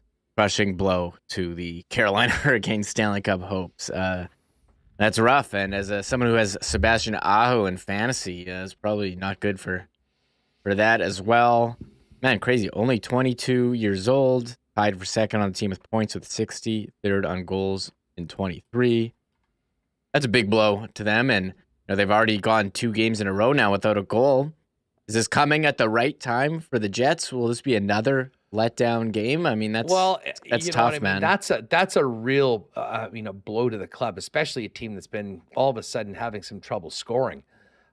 You do want, I think this team will be fine and they'll still be a real tough out in the playoffs, but man, that knocks them down a notch, not having one of their most lethal scorers in the lineup for the rest of the regular season. They're obviously a playoff team, but what happens come playoff time? As far as tonight goes, I do wonder what the emotional level of the team is, because, I mean, they're not playing a big, a rivalry game. They're not even playing a team in the East. It's a team in the Winnipeg Jets that are coming there for their one trip of the year. Certainly Rod DeBaugh is going to be trying to get them back playing the way they normally do with some success around the net. But this is a devastating loss for the Carolina Hurricanes. And I think Carolina has handled Boston this year. They're the one team that's done that. I have a feeling, though, there won't be too many people laying their chips in on the Hurricanes after this injury. Yeah, I point out that I had Aho on my fantasy hockey team, and Cheval Day Off Fantasy in chat points out that this is not it's not fantasy. This is real. And yeah, he is that's right. Sorry. Yeah, sorry. This is real. Well done. And it does, that definitely hurts Carolina's Stanley Cup chances. I don't know if Money Puck has updated the odds to the second here, but I mean, we talk about Boston adding guys, Toronto adding, New Jersey adding, and Carolina, who didn't add a major scorer, you maybe needed scoring, had already lost Pacioretty, huge blow, and that's got to be tough for them. So we'll see how they bounce back tonight against the Jets. I'll say this. I'm still high on Carolina, even with this injury. And I think we might be getting some great value on Carolina going forward, because I think a lot of people will be off. Speaking of the odds, let's quickly get to the Coolbet lines for today. And the Jets, no surprise, an underdog. Now, earlier this morning, I checked it when I got up, and the Jets were plus 160, and the Canes were minus 190. I guess the announcement that it'll be Big Save Dave instead of Hellebuck has further moved the line. Canes now minus 204 favorites, and the Jets plus 172. Lots of games tonight. Devils minus 134 at home against the Lightning. Rangers minus 157 faves against the Caps. Vegas minus 185 favorites in Philly to take on the Flyers. Penguins a big 340 favorite, minus 340 against the Habs. The Detroit Red Wings plus 140 in Nashville to take on the Preds. Preds minus 165. I'm not sure if the Wings are done and have packed it in after that rough week they had last week, but I'll say this. I'd like to see them win tonight. I may have a little sprinkle on the Red Wings, although they're not part of the parlay for today. Blackhawks plus 370 home dogs against the powerhouse Bruins. Boston will come. Who knows? Maybe Brad Marchand and the Bruins will be at AEW tomorrow night. Oh, man, that would be crazy. In Winnipeg. Hey, you want to talk about a heel? Brad Marchand is that heel. I'm positive he's a wrestling guy just based on some of the things that he's said in the past. So keep your eye out. Maybe we'll hit him with the chair, put him through a table or something like that. I kid. Oilers and Sens going at it in Edmonton tonight. Edmonton a big favorite, minus 196. Ottawa plus 165. Flames and Coyotes. Coyotes have been great at home. They got absolutely caved in by the Flames, though, the last time they played in Arizona. Big opportunity for the Flames to get closer to the Jets. Minus 253 is the line on the Flames. Dallas playing back-to-back. They won last night in Seattle. They're going at it against the Canucks. The Canucks have been great lately. They won 4 or 5 in a row. Vancouver plus 122 underdog. Dallas minus 144.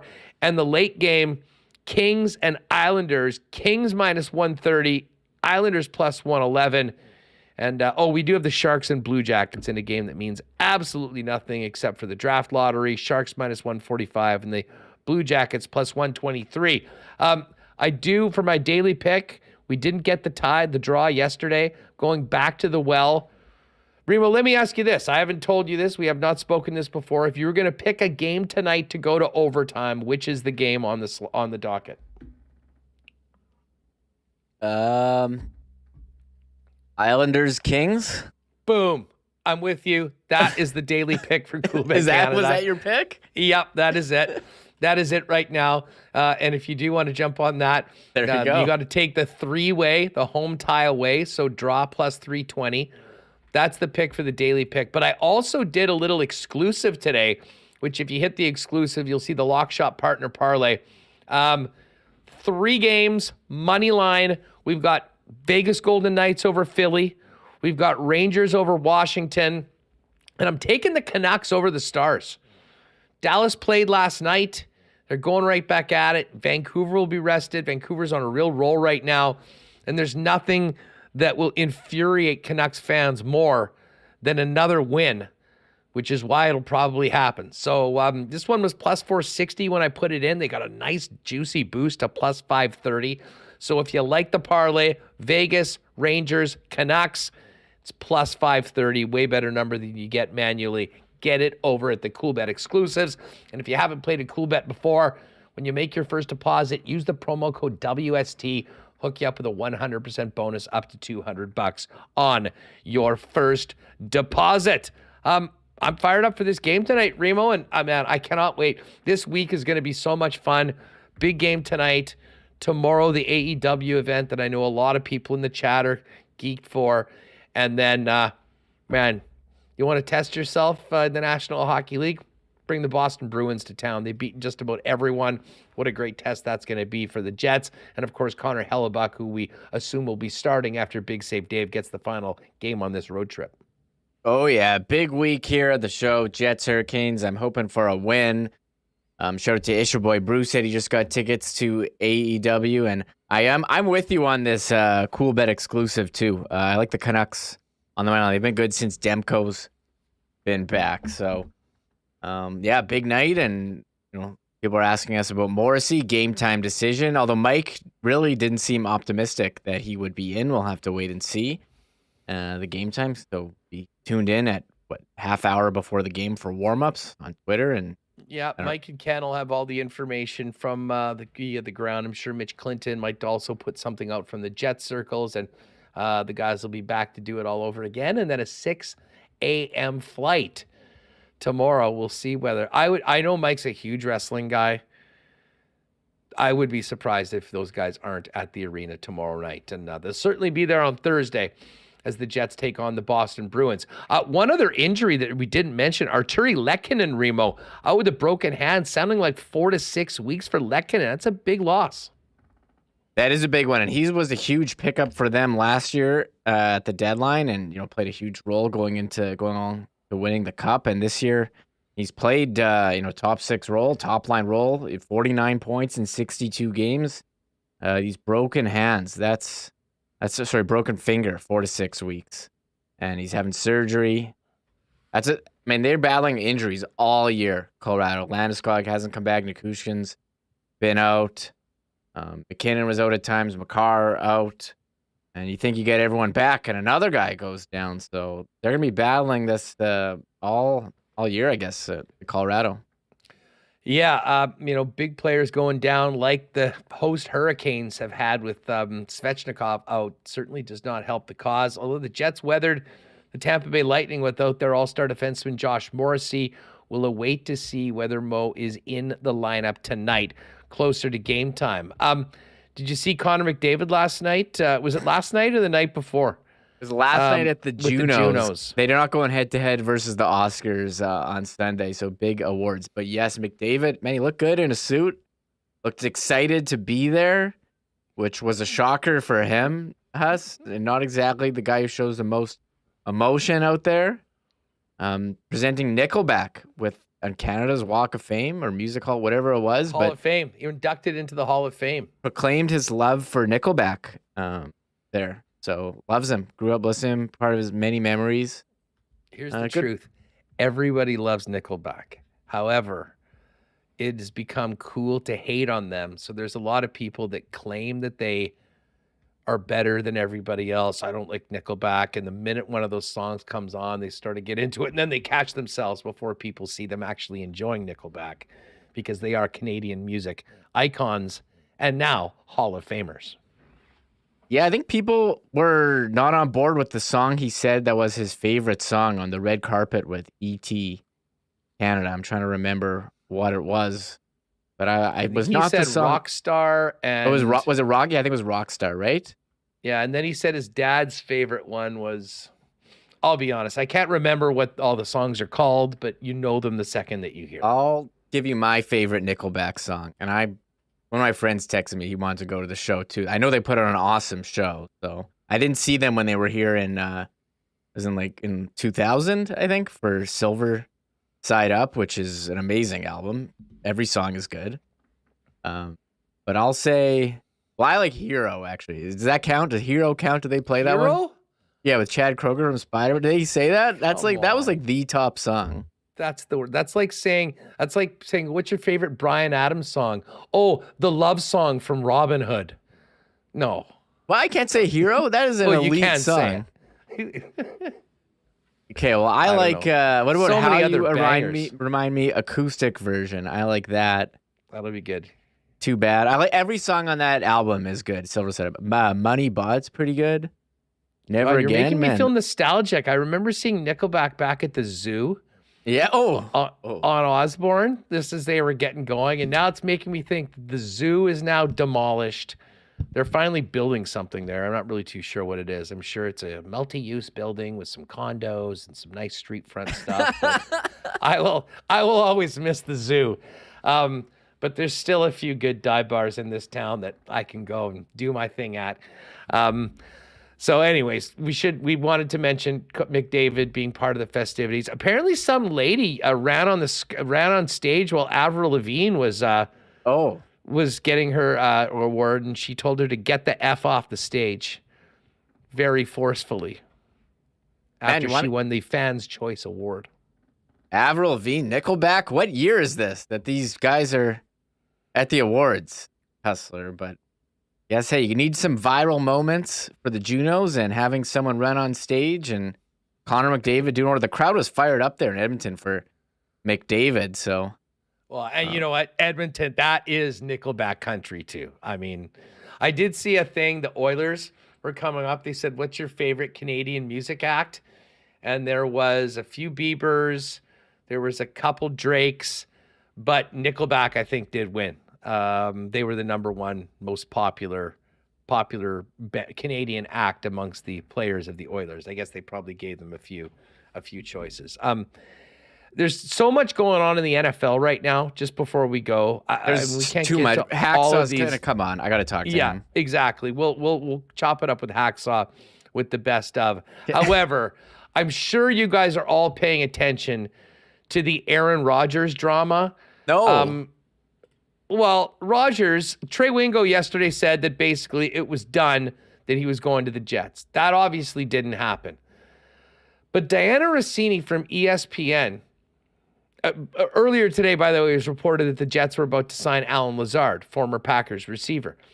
Apparently, Rodgers did meet with the Jets in person, and Rodgers provided the Jets with a wish list of free agents he would like them to target and acquire, including Randall Cobb, Alan Lazard, Mercedes Lewis, and Odell Beckham. It is funny, though. I mean, you know, you had Garrett Wilson, the offensive rookie of the year, some other talented weapons on that Jets offense. All he did was complain and bitch and moan up through friends and sources about the lack of weapons that he had. And now he's going to go to the Jets, and the first thing he's going to do is bring Alan Lazard and Randall Cobb with him. It never ends. And as they say, Aaron Rodgers, Field Yates with a great text. Aaron Rodgers is attempting to win his 5th NFL MVP and his first NFL Executive of the Year. This is the LeBron James mode of being both player and GM. And I don't know, part of me wishes that he would just go back to the darkness retreat. But hey, go for it, Aaron. Welcome to the AFC, where the real quarterbacks are. We'll see how things go for the New York Jets if he shows up there. And again, pretty interesting how the Packers are so willing and hoping to get rid of him to the Jets, and it's not going to be for like a ton of number one picks.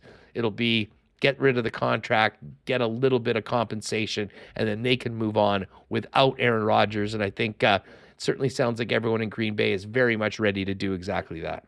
Yeah, Rodgers to the AFC, where the big boys play, right? If we're using wrestling things.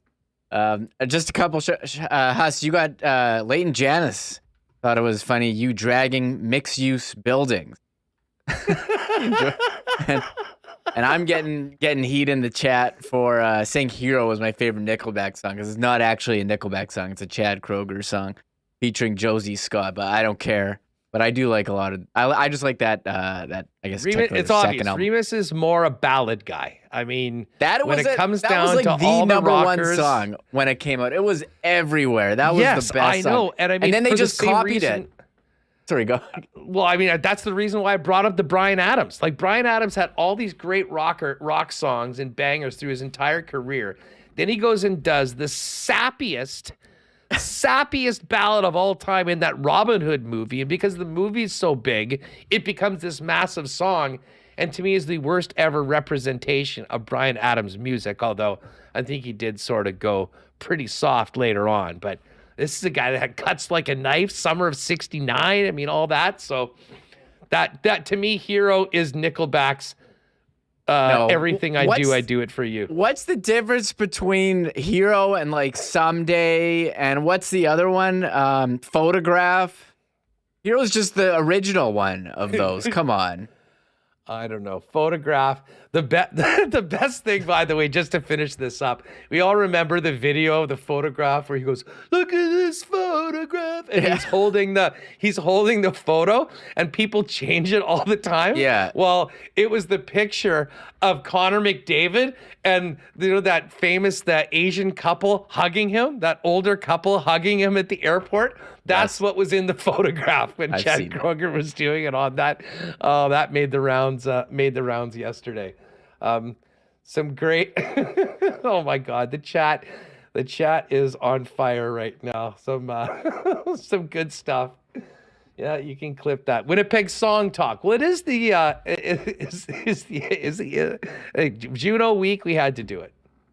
I was going to say, for the record, I do like Bryan Adams' album, Reckless. I think that's a pretty good one. And I thought you were going to bring up not the song from Robin Hood, but the song he did with Mel C from the Spice Girls. That is a good one by Bryan Adams. What is it? When You're in Love. I forget. Oh, Baby, yeah. When You're Gone. When You're Gone. Okay. That was with one of the Spice Girls, huh? Yeah, with the Girl and the Spice Girls. When You're Gone. Great song. Great song. Yeah, I mean, it was another hit. Bryan Adams has a million hits. I will say, I mean, I kind of thought that he got a lot more... well, listen, he was a real rocker at the start, and then it got a little lighter. Good for some easy living, easy listening, adult, contemporary, AC, music radio formats.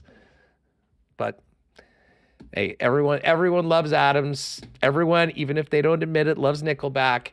And what a fun way to finish up. Yeah, Waiters, Remo singing Katy Perry, Hustlers singing Nickelback, Tikona Pauly, like any good Transconian, giving a vote in the chat.